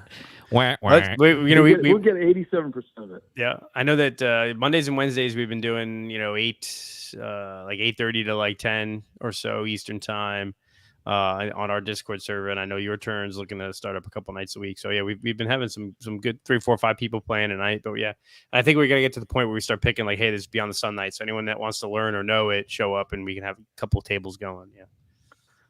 Well, I'll let y'all get to the next caller, but I will tell you one more thing. I did check with Mitchell, and he has confirmed he can pencil you guys in for a Beans and Dice night in 26, I think it is. Oh, okay. All right. We're on it. Tell him to hold that for us. Hold it. Yeah. It'll be a Thursday night. He'll give you 30 minutes. Okay. In 2026. Slip us in in there. Put it on your calendar. Perfect. We appreciate you facilitating. All right, guys. Great show. Thank you, Bobby. BJ. Appreciate it. Thanks, BJ. Check you later. Bye-bye. Nice. I think I'm shook, Rob. So the board game gumbo checking in there. That's awesome. Yeah. No, we appreciate BJ popping in. Yeah. Oh, yeah. Shook. I had trouble following him because I think I'm shook. You're still shaking up about this whole massive darkness thing. I don't think there's ever been a game I bought that had damage that bothered me. You'd be that upset about. Bad. Yeah. Are the figs in that box really messed up? Are they gnarled up? Here's the necromancer. Hey, William, welcome to the show, Poppy. Hey, William. What's that? So was that a game that you just bought, like a brand new copy? Expansions to Massive Darkness 2. Bought them on eBay. And the box is just they gone. come partially pre-punched. Look. Partially pre-punched. Thanks, Rob. Oh, man. Beans and Dice Podcast. State your name and where are you calling from? Horrible. Josh Wojcik. I'm calling from Florida. Woj! My man!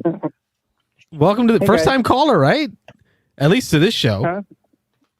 I called a few weeks ago. Oh, okay. I mean, I called on the Blood Bowl. No, the Blood Bowl show. At least on this show, first-time caller. Yeah. Well, thanks for helping out with the crossover, man. This Blood Bowl board gaming crossover, I'm loving it. Yeah, no problem, you beg for that to happen? Negative. I just He set this up. It's a setup. It's a setup. I'll PayPal you the fee, okay? Thanks for calling in, Josh. What's going on? No, I started talking about different kinds of games. So I mean, I'm doing some commission painting, so I just want to take a little break. Oh my God! If you see some of the stuff Josh has painted, It is amazing. Josh's painting service donated some minis to a tournament I was in. Oh, yeah? that I was hosting. And the Beans and Dice Bowl. Okay. He donated some painted stuff to that, and it was just gorgeous. Sweet. I don't have that skill. I don't either. Oh, anybody can have it. You just practice it. That's what they keep telling me, but that's a lie. It's a damn lie. That's a lie. Hold on. Let me open up this envelope here, and the results say Liar. that was a lie. Yeah, I don't have the patience for it. I'm too perfectionist, and I don't have the patience. Well, I get it. And there's stuff I really don't have patience for either. Usually anything technology related. So. Oh, yeah, yeah. I started playing Marvel Crisis Protocol. We had a tournament at Dogs of War last weekend. It was a lot of fun. Joe ran it, Joe Hoffman. It was their first Marvel Crisis Protocol game. Okay. And I'd say like compared to most like miniatures games where there's like a competitive side, and like if you really like math hammer it, then you're like, I need to take X, Y, and Z, and these other units are scrap until whatever. Like you can kind of do that with Crisis. Like there's some pretty powerful combos, but just about every combination is powerful. Like it's, and that's why it felt good to play it and not math hammer it. Like I took Winter Guard, and Winter Guard I have because there's a bear in it. And there's like a dude that turns into a 2-ton bear. And that was so much fun. I lost like crazy. Like those 2 games, I lost my first 2. I won my last one. So the glory of final table. But it was just fun. It was like the bear had, he ran up and he threw an ice cream truck at Spider-Man. He then picked up Spider-Man, threw him into a light pole, destroyed that, and then threw him into like one of those cement like road barriers, destroyed that too. It didn't do hardly any damage to Spider-Man because he's Spider-Man, But still, that's freaking hilarious. Like, good stuff. For the folks at home who don't know Marvel Crisis Protocol, this is done by, and I can't remember the name of the company right now, but it's the company that took over the minis part of Fantasy Flight Games. So Fantasy Flight Games, after Peterson left and Asmodee bought them all out, they took all the mini side and gave it to Atomic Mass Games. Yep. So AMG does all of the minis, including Star Wars X-Wing now. Okay. They run X-Wing, they run the Marvel Protocol, Nice. Legion, and the new Star Wars game, off the top of my head, can't remember, it's coming out shortly.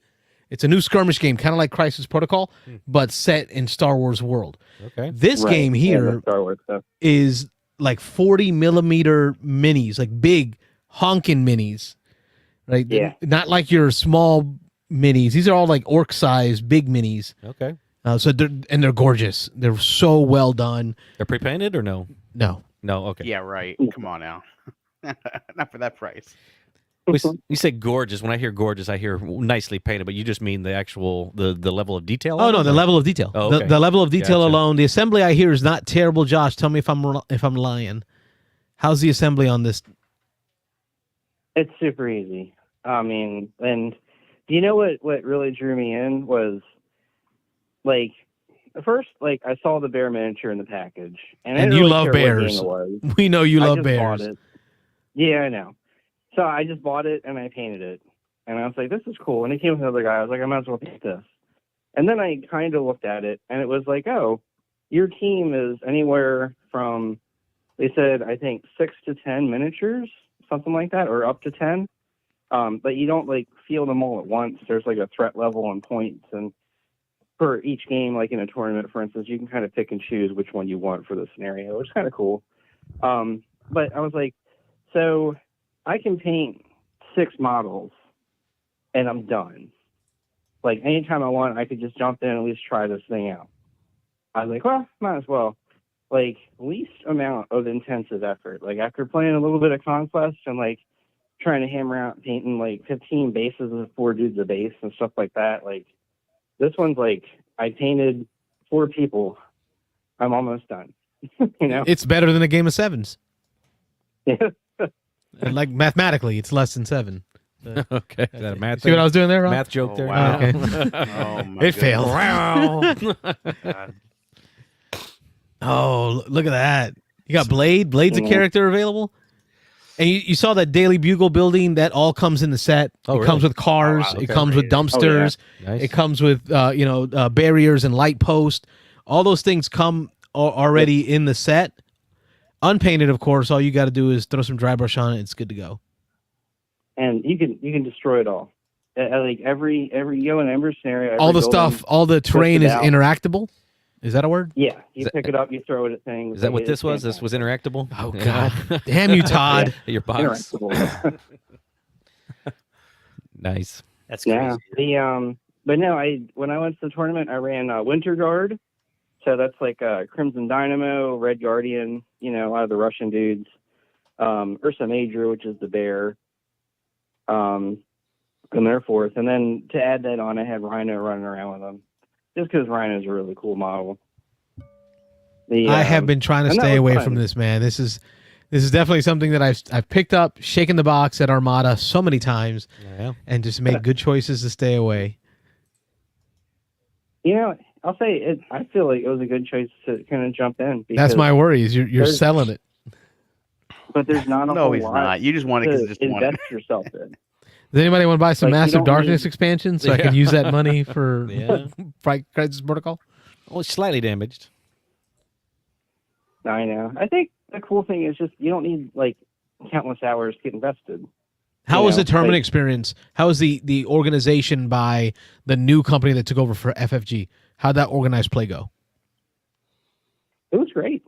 The scenarios are pretty set. Where everything goes is set. Like, there's really no issue.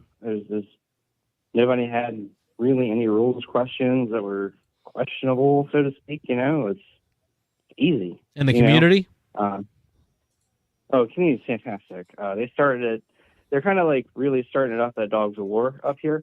And what's really neat is that you have people that like, I forget which tournament they were talking about, but one of them like sold out already, like 90 people for a Crisis Protocol tournament, which is a lot, And like, you get these folks, and a lot of them like they go to a tournament and they know that this works really well with that, and that's why they took this.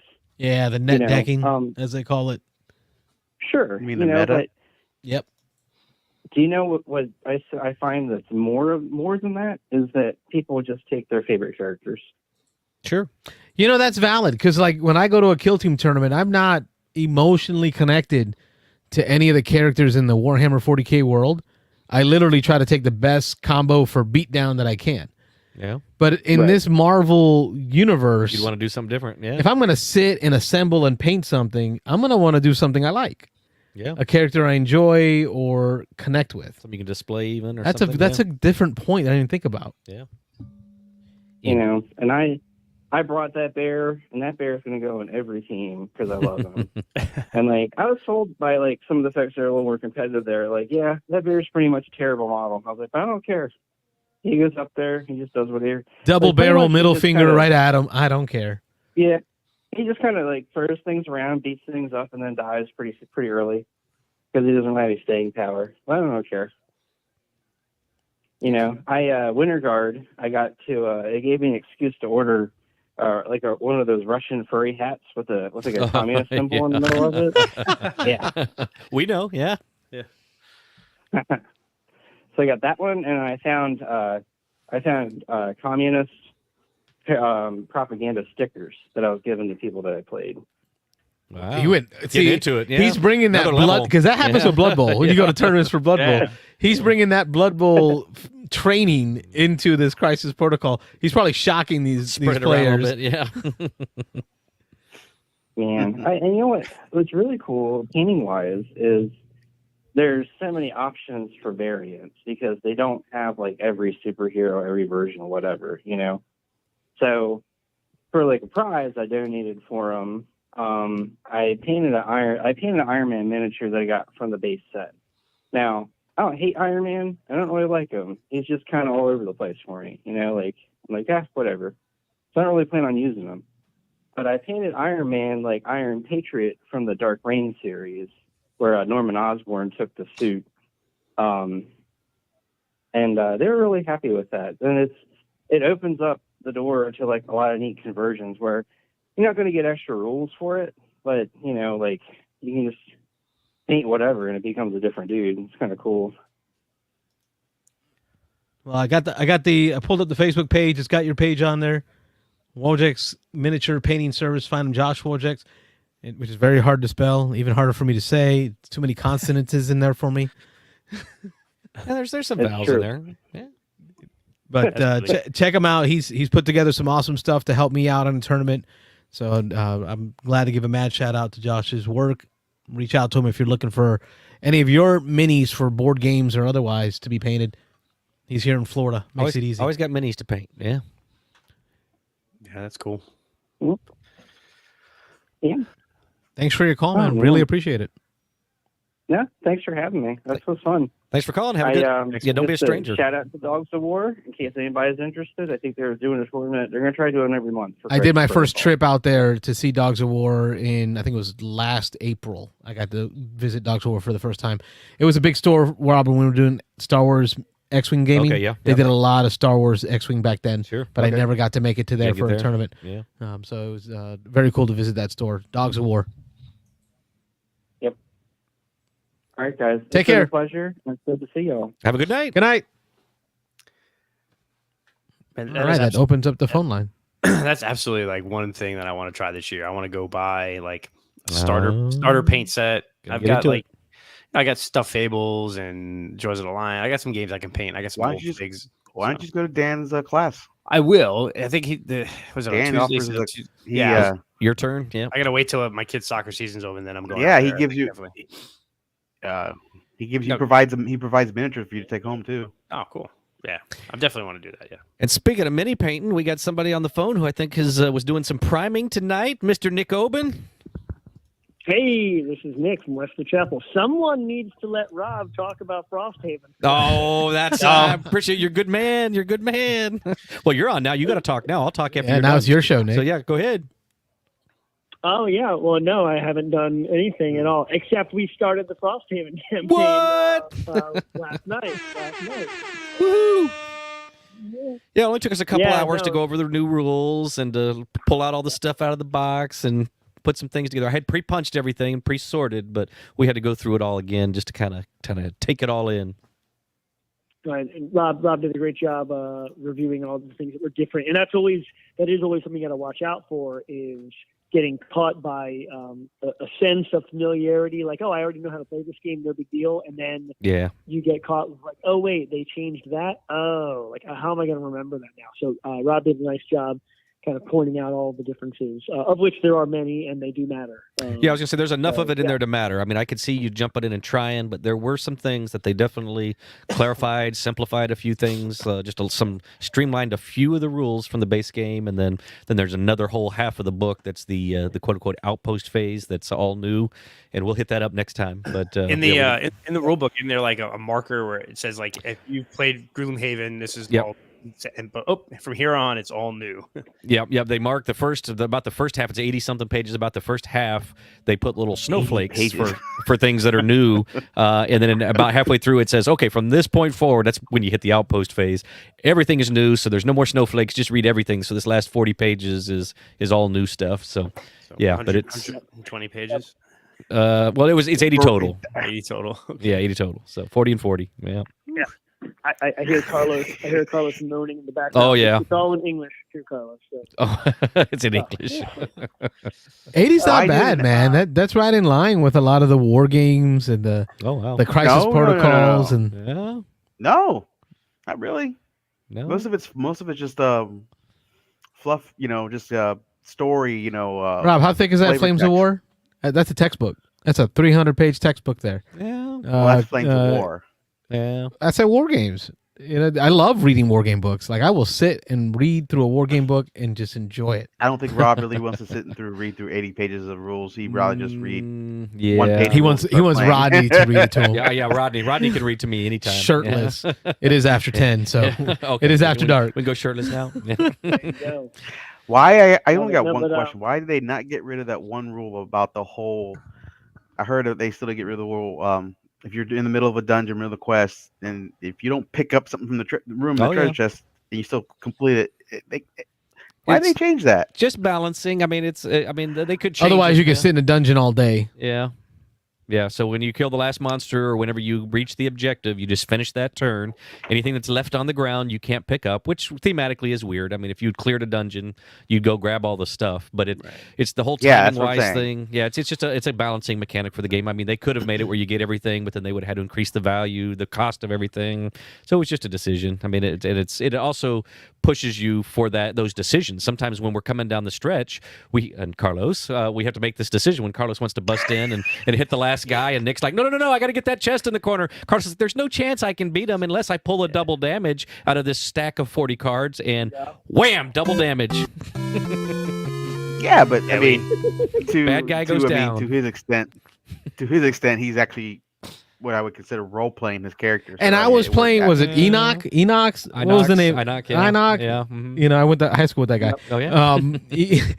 His character is just like the Brute, right? I think was the title was the Brute. Yeah. Am I remembering this right? That's right. Yeah. You're the He's not going to be like, okay, boss, I'll wait. We're going to put a chain on him and hold him back.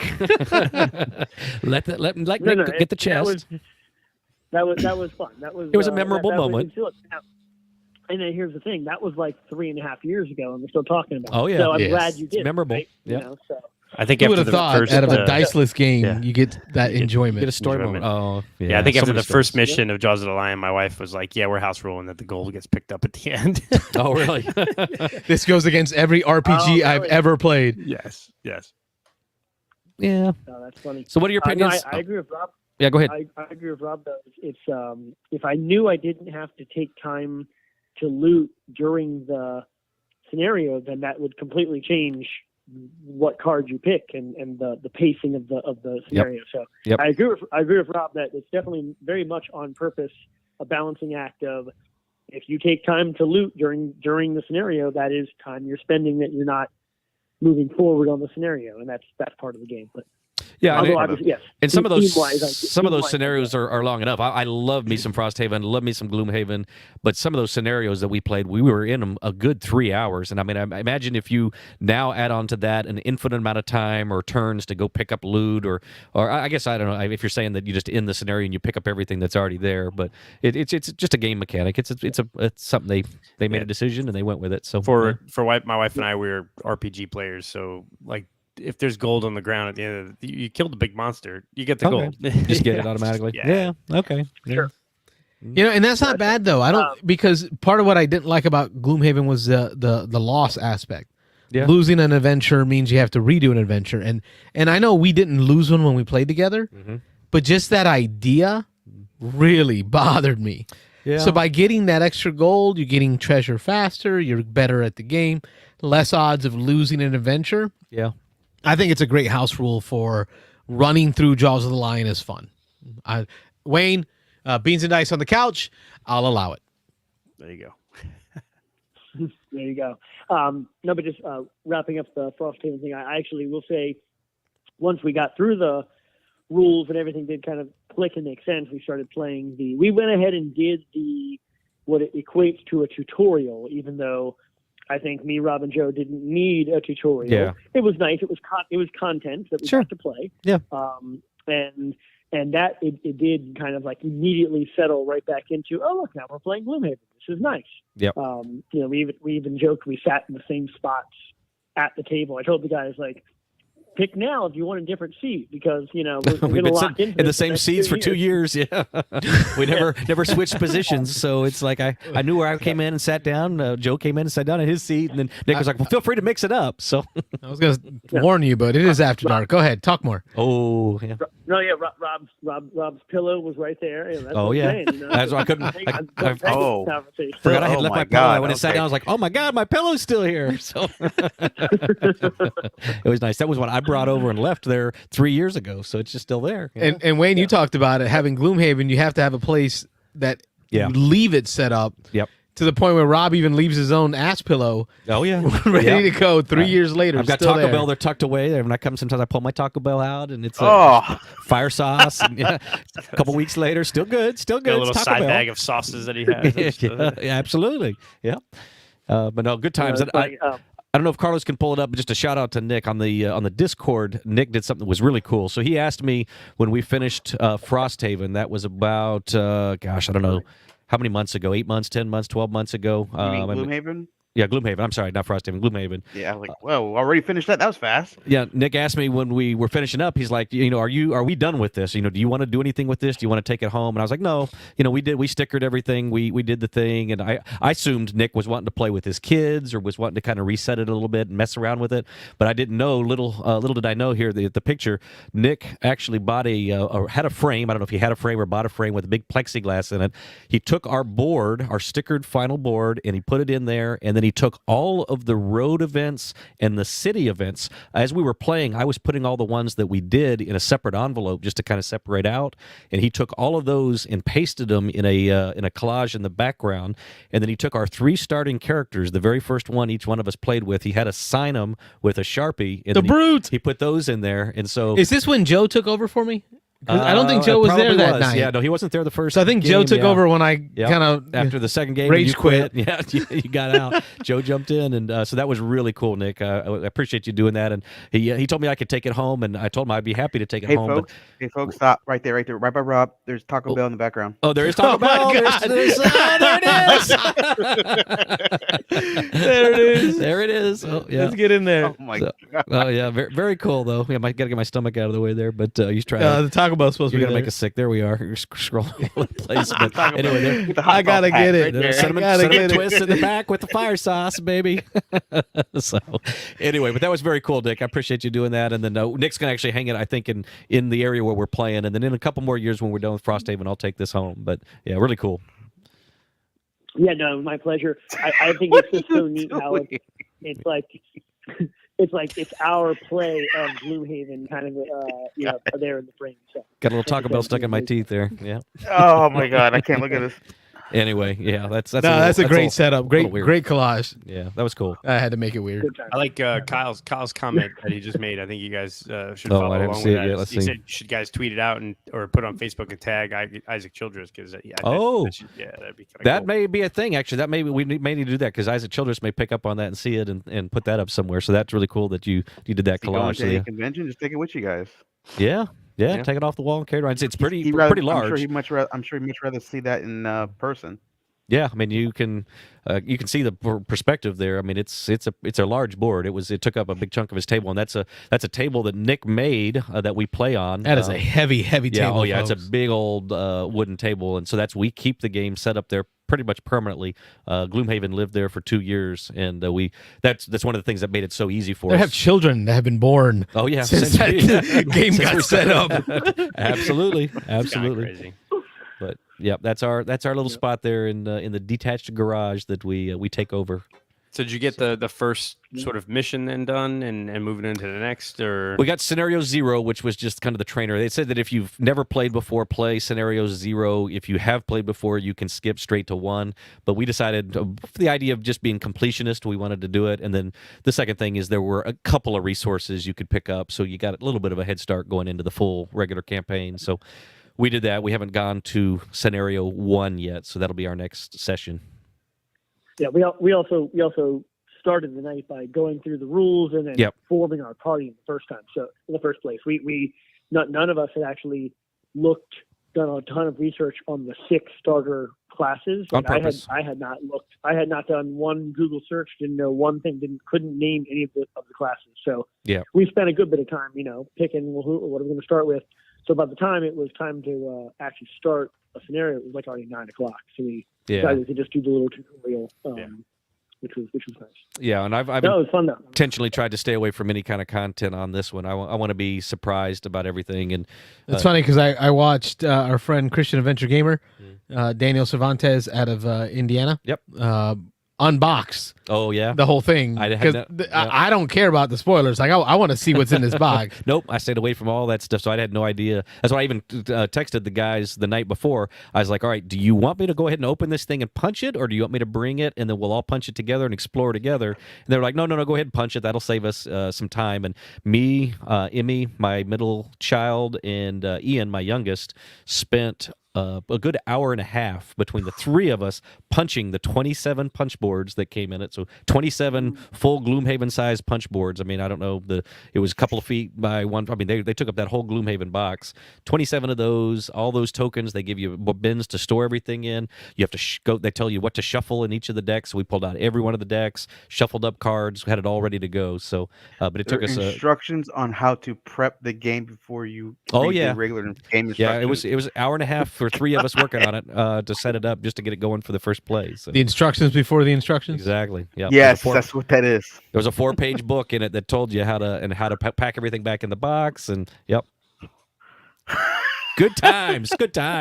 I can't wait for the next 4 years playing Frosthaven. It's worth the money. Oh yeah. Oh yeah, and meanwhile, Rob's opening comment is correct. I have in fact already primed Yes. the three minis for the three characters that we did pick last night. Got primed because, of course, now is a great time. Any of the mini painters out there will tell you if you do spray paint priming, this is your time of year to do it here in Florida. Oh yeah. Low humidity, beautiful days. So got them primed, and by the next time we play, maybe one of them will be painted. Yeah, I told Nick. Yeah, 2 weeks we're gonna do. We're gonna take a week off and then do the. In 2 weeks we're gonna play. And I told him I expect those first 3 to be painted and ready to go by the time we get there. So, Wow, dude. No pressure. I No just pressure. spray paint Rob pink. yeah, just one color. Yeah, that's fine. That's all you get. But That's very great. cool. And you think? I mean, I don't know how many scenarios in it, but you think? You took Gloomhaven. It took you 2 years to do Gloomhaven. This is supposed to be about 30%, 33% more, about a third Wow. more than what the original was. So yeah. Yeah, but they also played Gloomhaven during the pandemic. Yeah, we played. So we played for a while. That set them back for a while. We played every week for a while, and then we did. We started going to every other week for a little bit. But yeah, we were pretty good about staying on a schedule with it. Yeah, I was just going to say we kind of ebbed and flowed. We definitely had many weeks where it was like, all right, when are we playing next week? And we just kept going. Mm-hmm. I like the approach we're doing this time.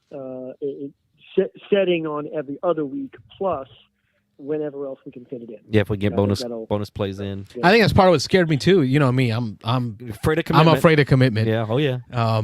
Which I'll probably be there Saturday for game day. I just don't want to commit. Like I don't like the idea of committing. No, everybody's expecting you not to be there. That's now, fine. So, like if I surprise you and I'm there, yay! Yeah. I just don't want to commit to anything. Well, you're not jumping in that game now. You're out. No, I'm not. No more shadows. I'm not. Yeah. Like, and that's I don't want the pressure of having to like wake up and like be somewhere. Oh gosh. I just on a I Saturday, live for not that. anymore. I live for that. If I don't have that, I don't do anything. Yeah, not anymore. Really? Yeah. Baby girl. That's right. Like I can't tell you how she's gonna sleep that night. Like that night, she may sleep like crap, and I may not. You know what? I may want to sleep in, so I don't want to be committed to an 11 o'clock game. So you know what? But that's what got me kind of scared of joining y'all in that long Gloomhaven game. Is y'all had that weekly ritual? Oh yeah. And like between baseball, Love it, and work and kids. Nope. I'm gonna have to bow out. At a couple times a month, and I don't want that pressure. Put it on the calendar, and that's on the calendar. So every week it's on the calendar. Sleeping gods. Oh yeah, sleeping gods. Still up there somewhere. That was always going to happen with this guy. So I mean, we got in. We got games in. in. We got a month and a half. Whenever in. y'all scheduled it, we had them. Yeah. We played them here. We did it. Mm-hmm. But that one wasn't a regular scheduled week. It was like, hey, when are we doing it next? We set that day. We played it. Yeah. You can do it. You did it. You did it with Well, I'm going to try, right? So we got Nick on the line. He's talking about Frosthaven and their Gloomhaven experience, and I was been talking to Rob about Massive Darkness 2, and he's like, but if there was a campaign, then maybe. So of course, I ordered the campaign. See how long this lasts, but yeah, for Massive Darkness 2, in hopes that this might entice Robert to join me in some Massive Darkness. I want to play some Massive Darkness. Yeah, it's not going to be the commitment that Frosthaven has. Yeah. It's 10 scenarios per campaign. Okay. But there are multiple paths, so you can replay the campaign and take different paths and different setups. Cool. So it's almost like a forking or a branching system. What'd you say, forking? It's a forking branching okay. system. Watch yourself. What the fork? What the fork? So I was really excited to get this going along with these expansions. Yeah. But I think I'm gonna cry. Yeah. Well, the expansions are gonna make you cry. So, Nick, Kyle, Mr. G is asking your shirt. Your shirt in that photo says some people play board games. What else does it say there? And some people play board games and drink too much. And then on the bottom it says, "It's me. I'm some people." Gotcha.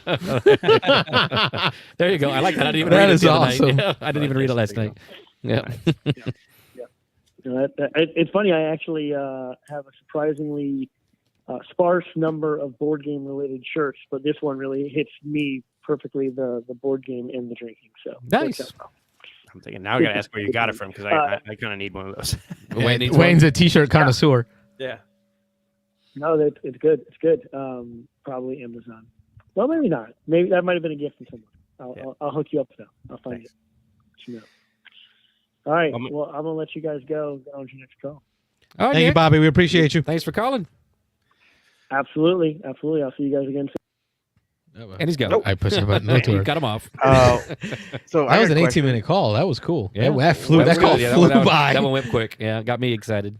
What do you do about the Settle down. order? Settle down. I'm glad the keyboard's sitting on your lap. It just raised up. 1 inch. 1 inch. So, Carlos, It's a what do heavy you do about the eBay order? Are you going to get your money back, or what's Well, going on and with I that? wanted to come back to this topic because I'm asking for help here from the folks at home. So I got this eBay order. It came in, purchased through eBay, purchased with PayPal, shipped by USPS. Like, what does that look like to fix this thing? Well, like, did when the person shipped it, did they insure it? I don't know now. So now I'm I would curious. ask. I would give him photos. Y'all of have been it. They look- talking, and I've been like not listening because I'm thinking about this. Like, I've never had a problem with broken components, broken games, but I think this one hit a new level. I go ahead and rip this in half. It's definitely No, not. don't. I'm not going to. I'm gonna try to tape it back together. Oh, are you? I mean, it's not the guy's fault. I mean, he got a crap ton of. There's a lot of bubble wrap in there. It's Yeah. definitely the USPS. So I might reach out to him, show him photos, and be like, "Look, I know this isn't you, but did you So insure that this right in there any looks way?" like UPS. I can tell you right now that Yeah. that side looks USPS. Like UPS taped that. This is United Postal Services. Yeah. Okay. I'd So reach out I to guess I'm going to pull seller up the and tracking number to see if there's any insurance on built-in it. insurance on it.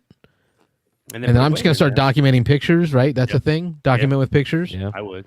Anybody I would else got recommendations? If you've dealt with this before with a busted game being Take shipped to pictures. you? Should have taken pictures before you open the box, but Well, anything that's shipped Well, my wife busted like did. that. I Okay, posted he's them got on some. Yeah, he's Discord. got Oh, some. Yep. good, Yep. good, Mhm. good. Remember on Discord we were joking about massively destroyed? Yep. Oh, I didn't see that. Yeah.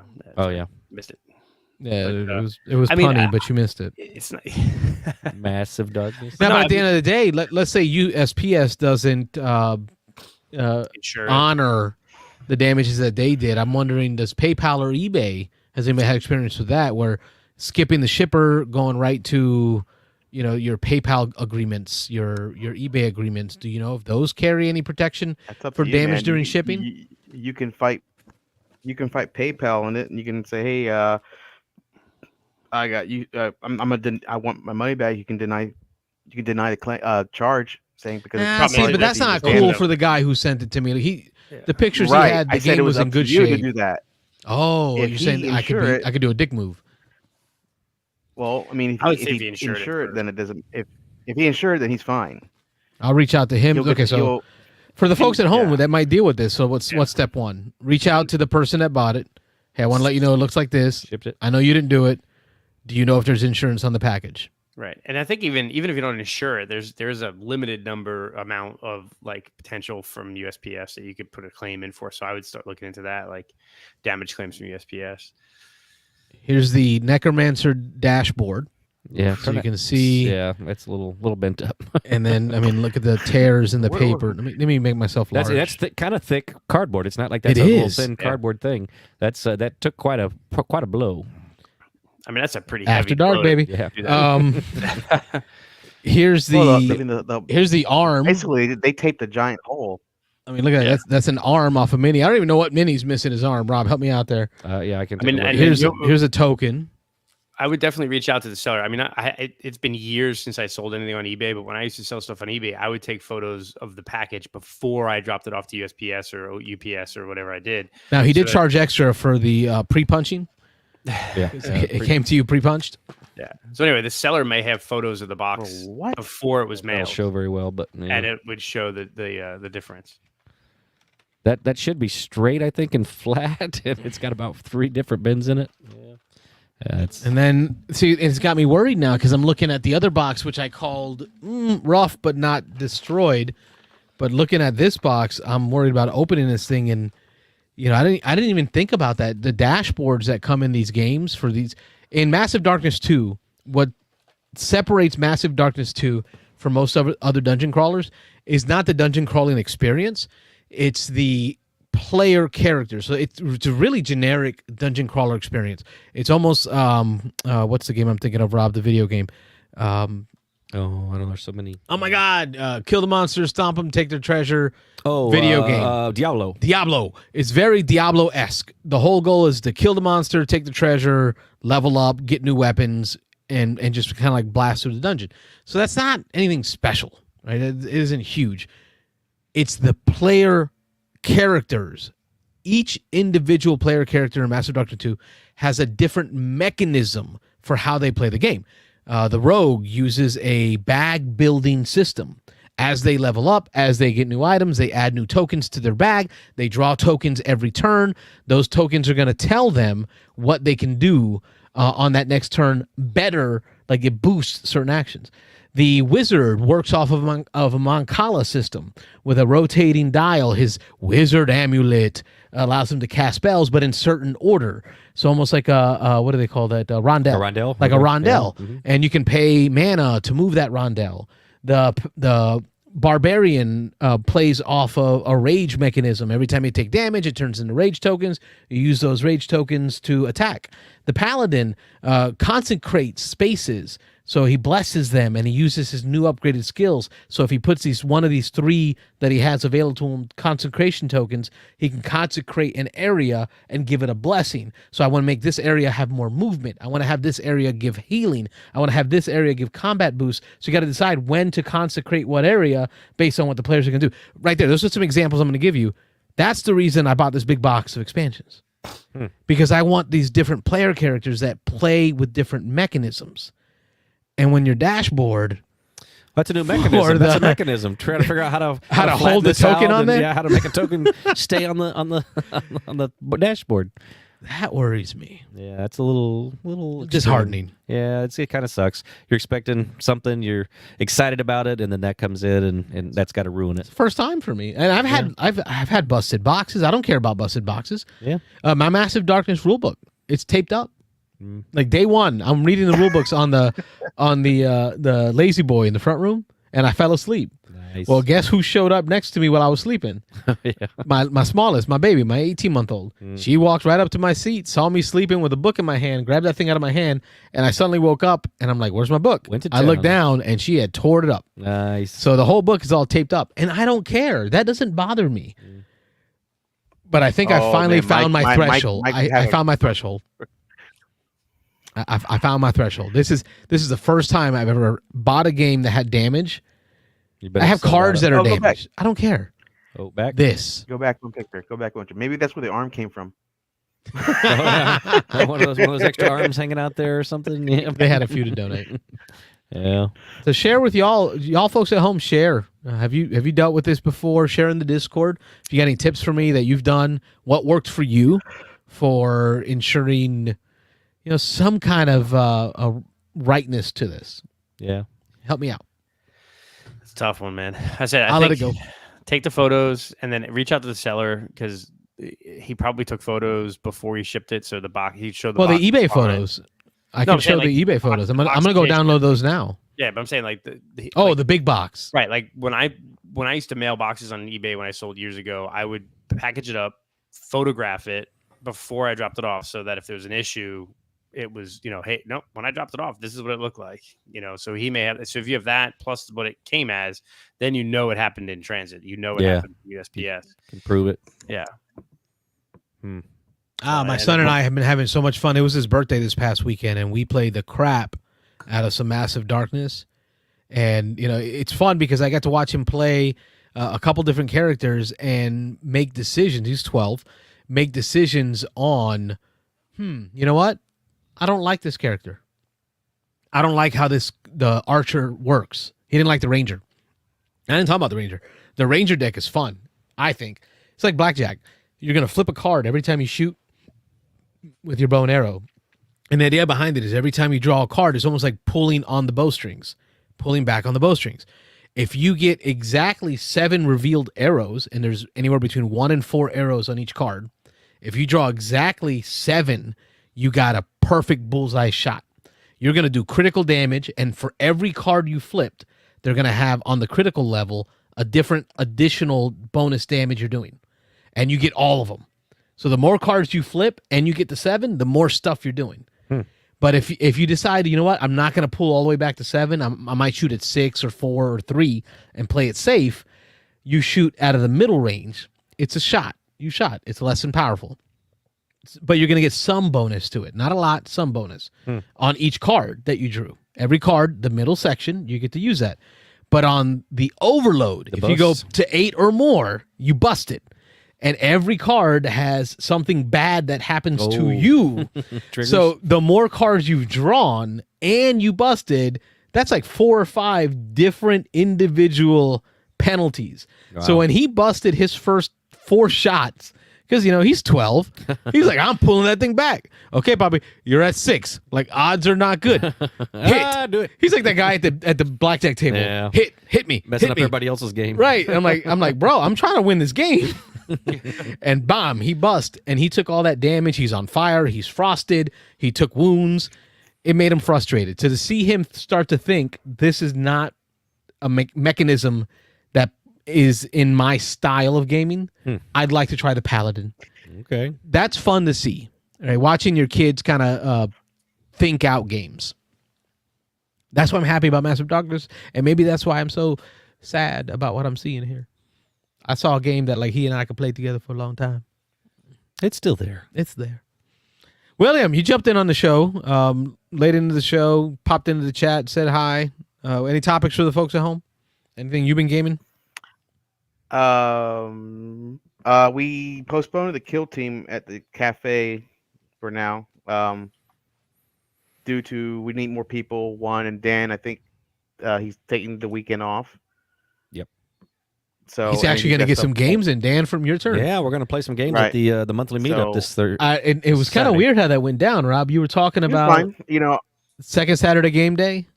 I'm putting together and painting stuff right now. So that Star Wars stuff. No, this is Kill Team. Kill Team. Cool. Yeah. So I was putting together some stuff, painting some stuff. Getting myself busy with all that. But you'll be there Saturday. We'll come back to it. But I know Armada is doing something on Monday for Kill Team, so I'm gonna start that as well. I'm gonna try to do both stores. I was out there Sunday with my wife and my son at Armada, and there was a lot of Kill Team going on. There was 3 tables of Kill Team being played at the time. So Kill Team is popular. Just a friendly game? Yeah, I don't know. I didn't ask. I just, we just kind of observed a little bit. Well, yeah, actually, I think that was Saturday. That was Saturday at Armada. Okay. Yeah, so that's what I'm gonna do. Probably end up doing. So, but I'm definitely gonna more support Dan when he gets that back up and running. As we were speaking, I'm downloading for video game wise. I'm waiting for Harry Potter Hogwarts Legacy to finish downloading. Oh yeah, I want to see how that comes out. I've been seeing a lot about that. 80 bones. Yeah, I'm curious. Right? Yeah, is it $80? Probably. No, I got mine for under $56. Oh, nice. Okay, nice. Okay. So, I'm downloading it now. I'm gonna play it. Update us weekly on that controversy. Yeah, let's know how it is. Update us weekly on that one. I'm curious. But yeah, and I don't care about that stuff right now. I just want to see, did they do a good job of building an RPG system? Like in modern day, is it something that can be engaging? Will it hook you like Baldur's Gate did back in the 90s? When it was 98. There's a few 99. coworkers that are playing it now. They got it and they've been playing it, and they I can see them on my Steam, and they haven't. I tell you what, man, I was at the coffee maker. I was at the coffee maker this morning.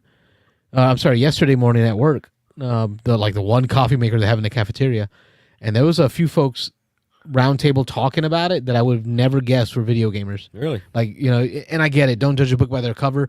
Being in that professional environment, these would not have been people I would have picked or pegged to have said they're video gamers, and they were just all about the Harry Potter talking about it, the new video game.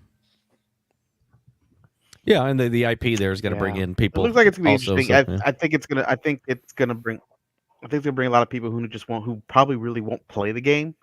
Yeah, they'll probably just log into the game, do the first set of the game to get all that story nonsense out, and then when it gives you the option to just go out and do whatever you want, that's what people are going to want to do. They're going to want to go see every site. Oh man, you're right. Because take a look at every World of Warcraft, I had a great time just running around exploring. But if you tied that into an IP that maybe you grew up with, books you've read, right? Yeah, movies. You're gonna go corner to corner on that map, exploring every location you can. Well, I mean, you're gonna go Diagon Alley. You're gonna go to the Black Lake. Are you gonna go to Hogs? You can go anywhere. Yeah, Forbidden. You can go. So that's what people are gonna do. They're gonna play that first. I think it's like hour. And I think Paramount Digital put that one out. With Sony and Paramount, I think came together for that one. We'll see. Somebody's getting rich on that. Oh yeah. Cool.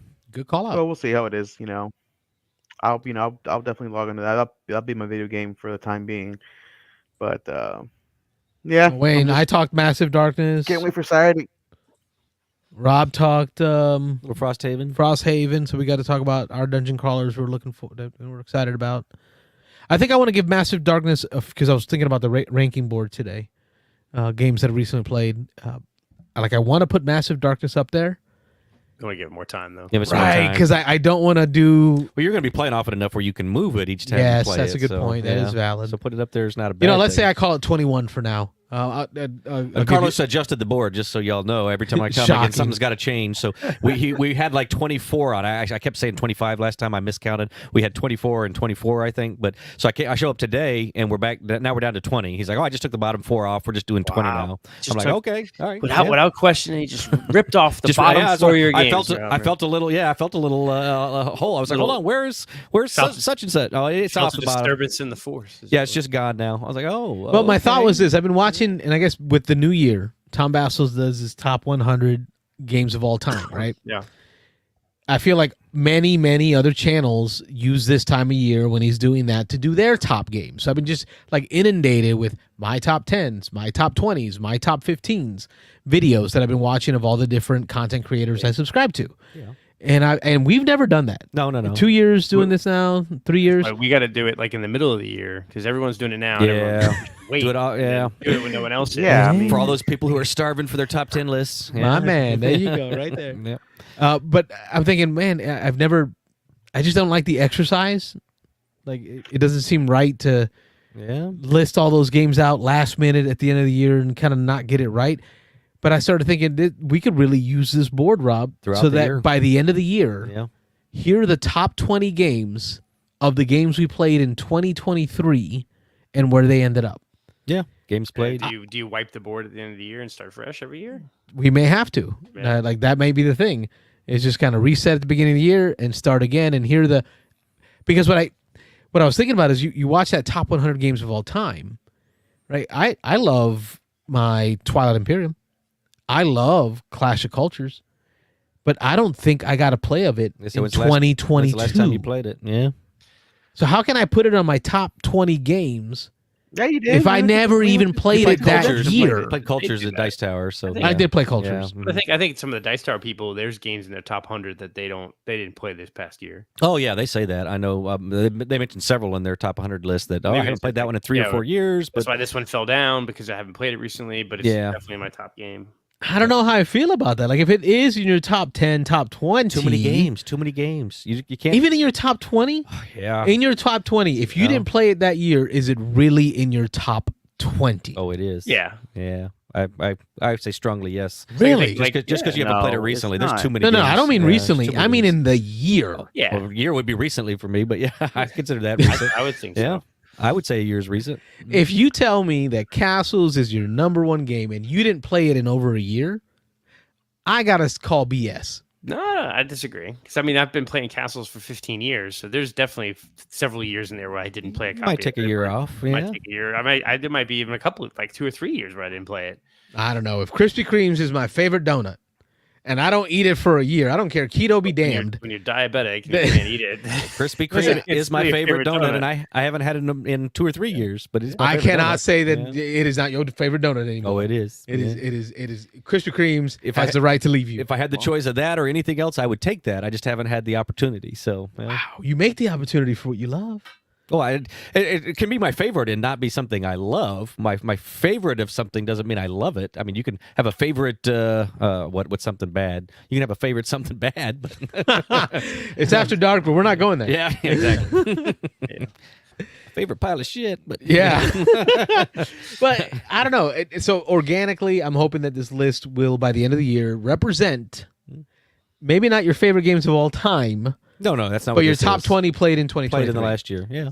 So, and I don't know if I've seen that angle of approach. That's different. Being taken by content creators online, where they're saying here are the top games that I played that year, recently or that year. Not because I see a lot of here are the top games from 2022, right? That were released in 2022. Right.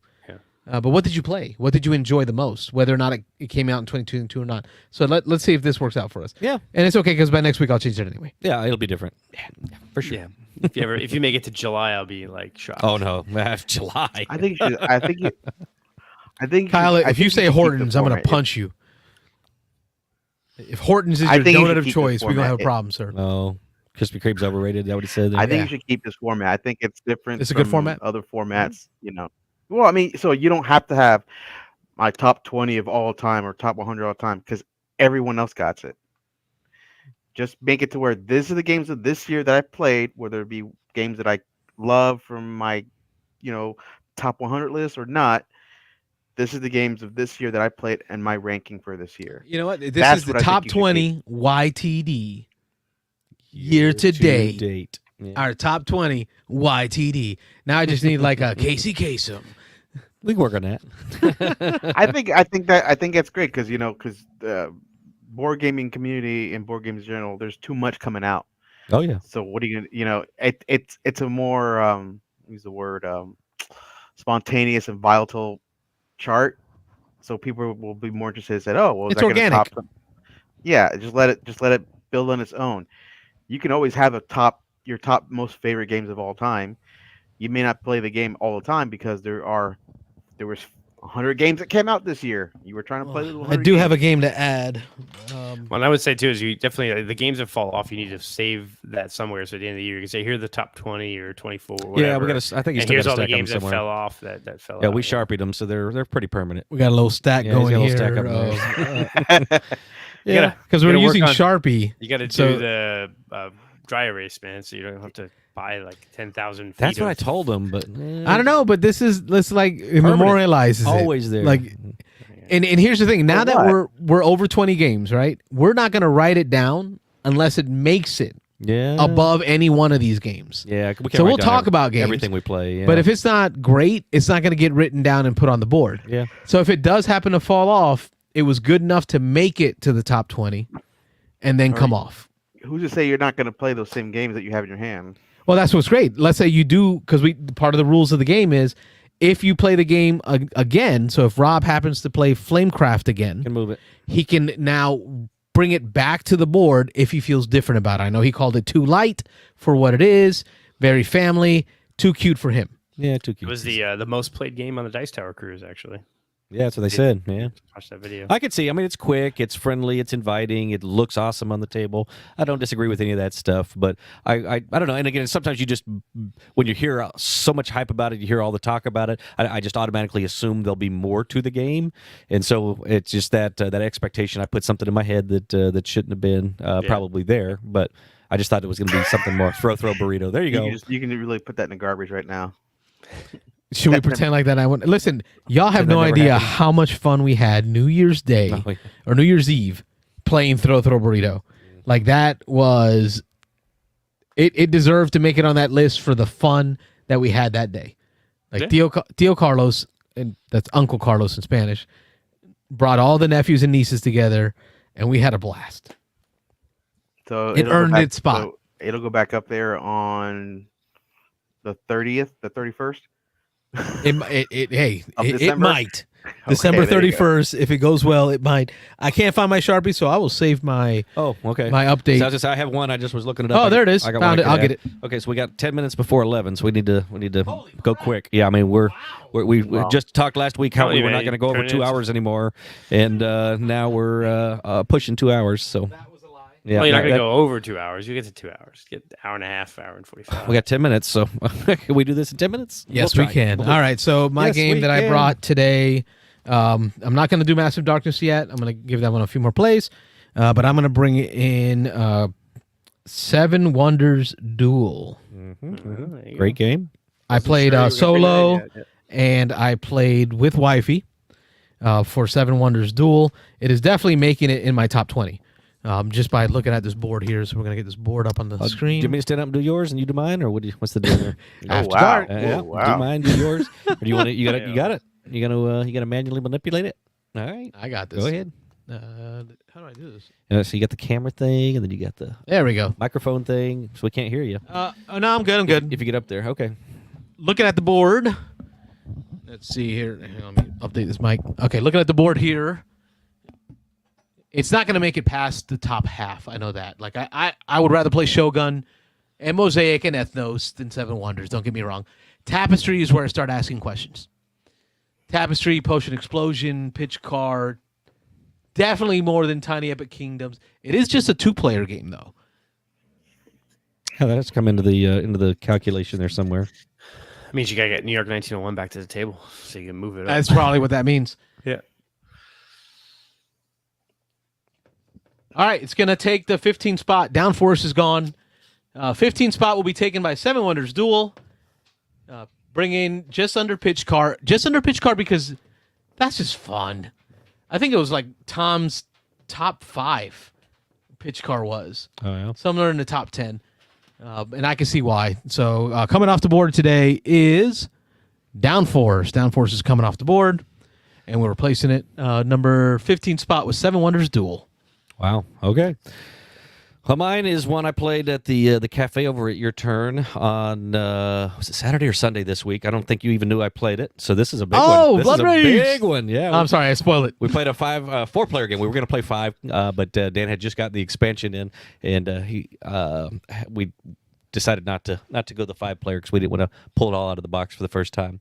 But anyway, so Blood Rage. This is one of my faves for a long time. This is a game that I was actually talking to the guys this weekend. We taught one new player. We had one guy who had never played it except for Jim. James had only played it online, and he had never played it in person. And then we taught a new player, and then two of us had played several times before. But anyway, this is going to be pretty high on my list. I talked about how I like this one better than Ankh. I like this one better than, what was the other one in the series? There's 3. Rising Sun. Rage. Rising Sun. There you go. I think I like Rising Sun second, and then I like Ankh the least. I'm not super popular in that opinion. But Blood Rage, let's see. Where are we going to go? So we're going to go. And now I got numbers. So you can say what number slot, and we'll just move it. I don't know if y'all noticed that. There's numbers in the middle. I've upgraded the board. I put a center column numbering 1 through 20 to make it easier. Well, Blood Rage is going to be up there. It's going to be above Res Arcana. It's going to be above Tapestry. It's going to be above Mosaic. Mosaic, I'm going to give still some freedom. I got to play it again. But it's got possibly go up. Trajan. Ooh, Blood Rage and Trajan. Top 3? Ooh, it's getting up there. You know what? I'm going to go above Trajan right now. Even though I love my Euros. I'm going to put it... Oh, yeah, Heat's coming off. Heat's coming off. That's coming off the bottom. Wow, you're going to have to do a lot of sliding. It is not better than Brass Birmingham. I'm gonna leave it below Brass Birmingham. My difficulty is Unsettled. I'm going to put it above Unsettled. It's going to go into the 2 slot for me. That's a little crazy probably, but I'm a big fan of Blood Rage. That's my favorite Eric Lang game, I think. That's a lot of sliding. Sliding. Work those fingers, Carlos. After Unsettled. Dark, above Unsettled. Yep, It's it's number 2. my number 2. It played in the last year. Yep. Yeah, nice. Yep. All right, any opinions from the peanut gallery over there, Wayne? By the Lang himself. I actually just got my first play of Blood Rage that's right. in the last 2 weeks, and it was really, I liked it a lot. Yeah, I don't know, it's definitely not Brass Birmingham good, but yeah, it would be up there with me. I really enjoyed that play. It's one that I would love to play more of. I think it would be cool.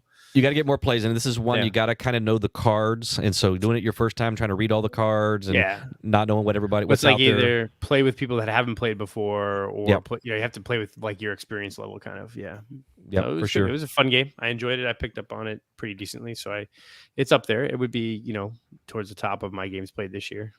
I know William's played some Blood Rage. What do you think, William? No, not that. Hell no. Hell no. Tell me how you really feel. Not a big fan of Blood Rage. I don't like. I think Blood Rage was all a big. I don't think it's all that it is. Oh, I love some Blood Rage. Show me on this pillow where Eric Lang hurt you. Where he touched you. It's just like, a bunch of Viking dudes, and we do combat with cards. Oh, but then you get the Euro-y thing there. You get the drafting. I love drafting. No, sorry. Yeah, I love card drafting. No, the Viking thing went right out the window after that. Oh, no. It's okay. I should have been able to like take what I want. To hell with what you got, because I got more Viking dudes than you do. Not let me draft cards with you.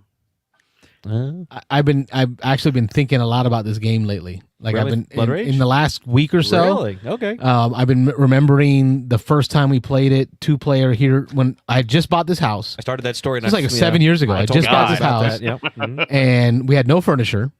So we were kind of like moving stuff in still, and my wife and his wife left for a trip somewhere. So Rob and I sat in the living room on a plastic table and played, I think, 7 or 8 consecutive games. I think 7 in a row. Yeah, 2-player of Blood Rage, just over and over and back over again. to back to back. That same, because the wives were gone. And it was just like, let's go. Yep. And we found that it tends to be with 2 players, it tends to be a little bit of a blowout one way or the other. And so we kept going back and forth, and one of us would kill the other. And we're like, hold on, no, that I must have done something wrong. Let's do that again. And then the other one would win big, and we're like, hold on, no, I just did a bad draft that time. Let's do that again. So we played it, I think, 7 times. I think we were 3-3, and we decided to do it a 7th time to break the tie. I don't remember. Part of it was because we were just discovering the Loki strategy. Oh yeah. And I'm like, how did you win like that? I don't understand. So, we really tried to flesh out that, like, dig into that strategy. That and I'll disagree with William on this one. The reason I do love Blood Rage is that drafting matters so much. Because if you're feeling it coming right, you're like, I think I can pull off Loki. I think I can do it. And for those folks at home that haven't played Blood Rage, the Loki strategy is a strategy where you're going to try to burn your ships. Kill your people, get into every battle, send them all to Valhalla, and lose. Get into every fight you can, and let all your people die, because every soul you send to Valhalla is going to give you points. And it's fun how it flips the game on its head, because other people, as soon as they see that you're trying to do that, then every time you come into a battle, they're debating now. It's like, oh man, what do I do? Do I win this, or do I try to throw this one, because I know he wants me to throw. He wants to throw it. He wants to lose. So now maybe I just try to offload some crap cards and see if I can make him. But win then there's one. that other player across the table, and they just don't have the cards that round, so you think they're throwing it, and you're like, oh, they're going Loki. It's like secret traitor. Like, you're the Loki, you're going Loki, and then no, you're completely wrong. They're not. They just didn't have the right cards at the time.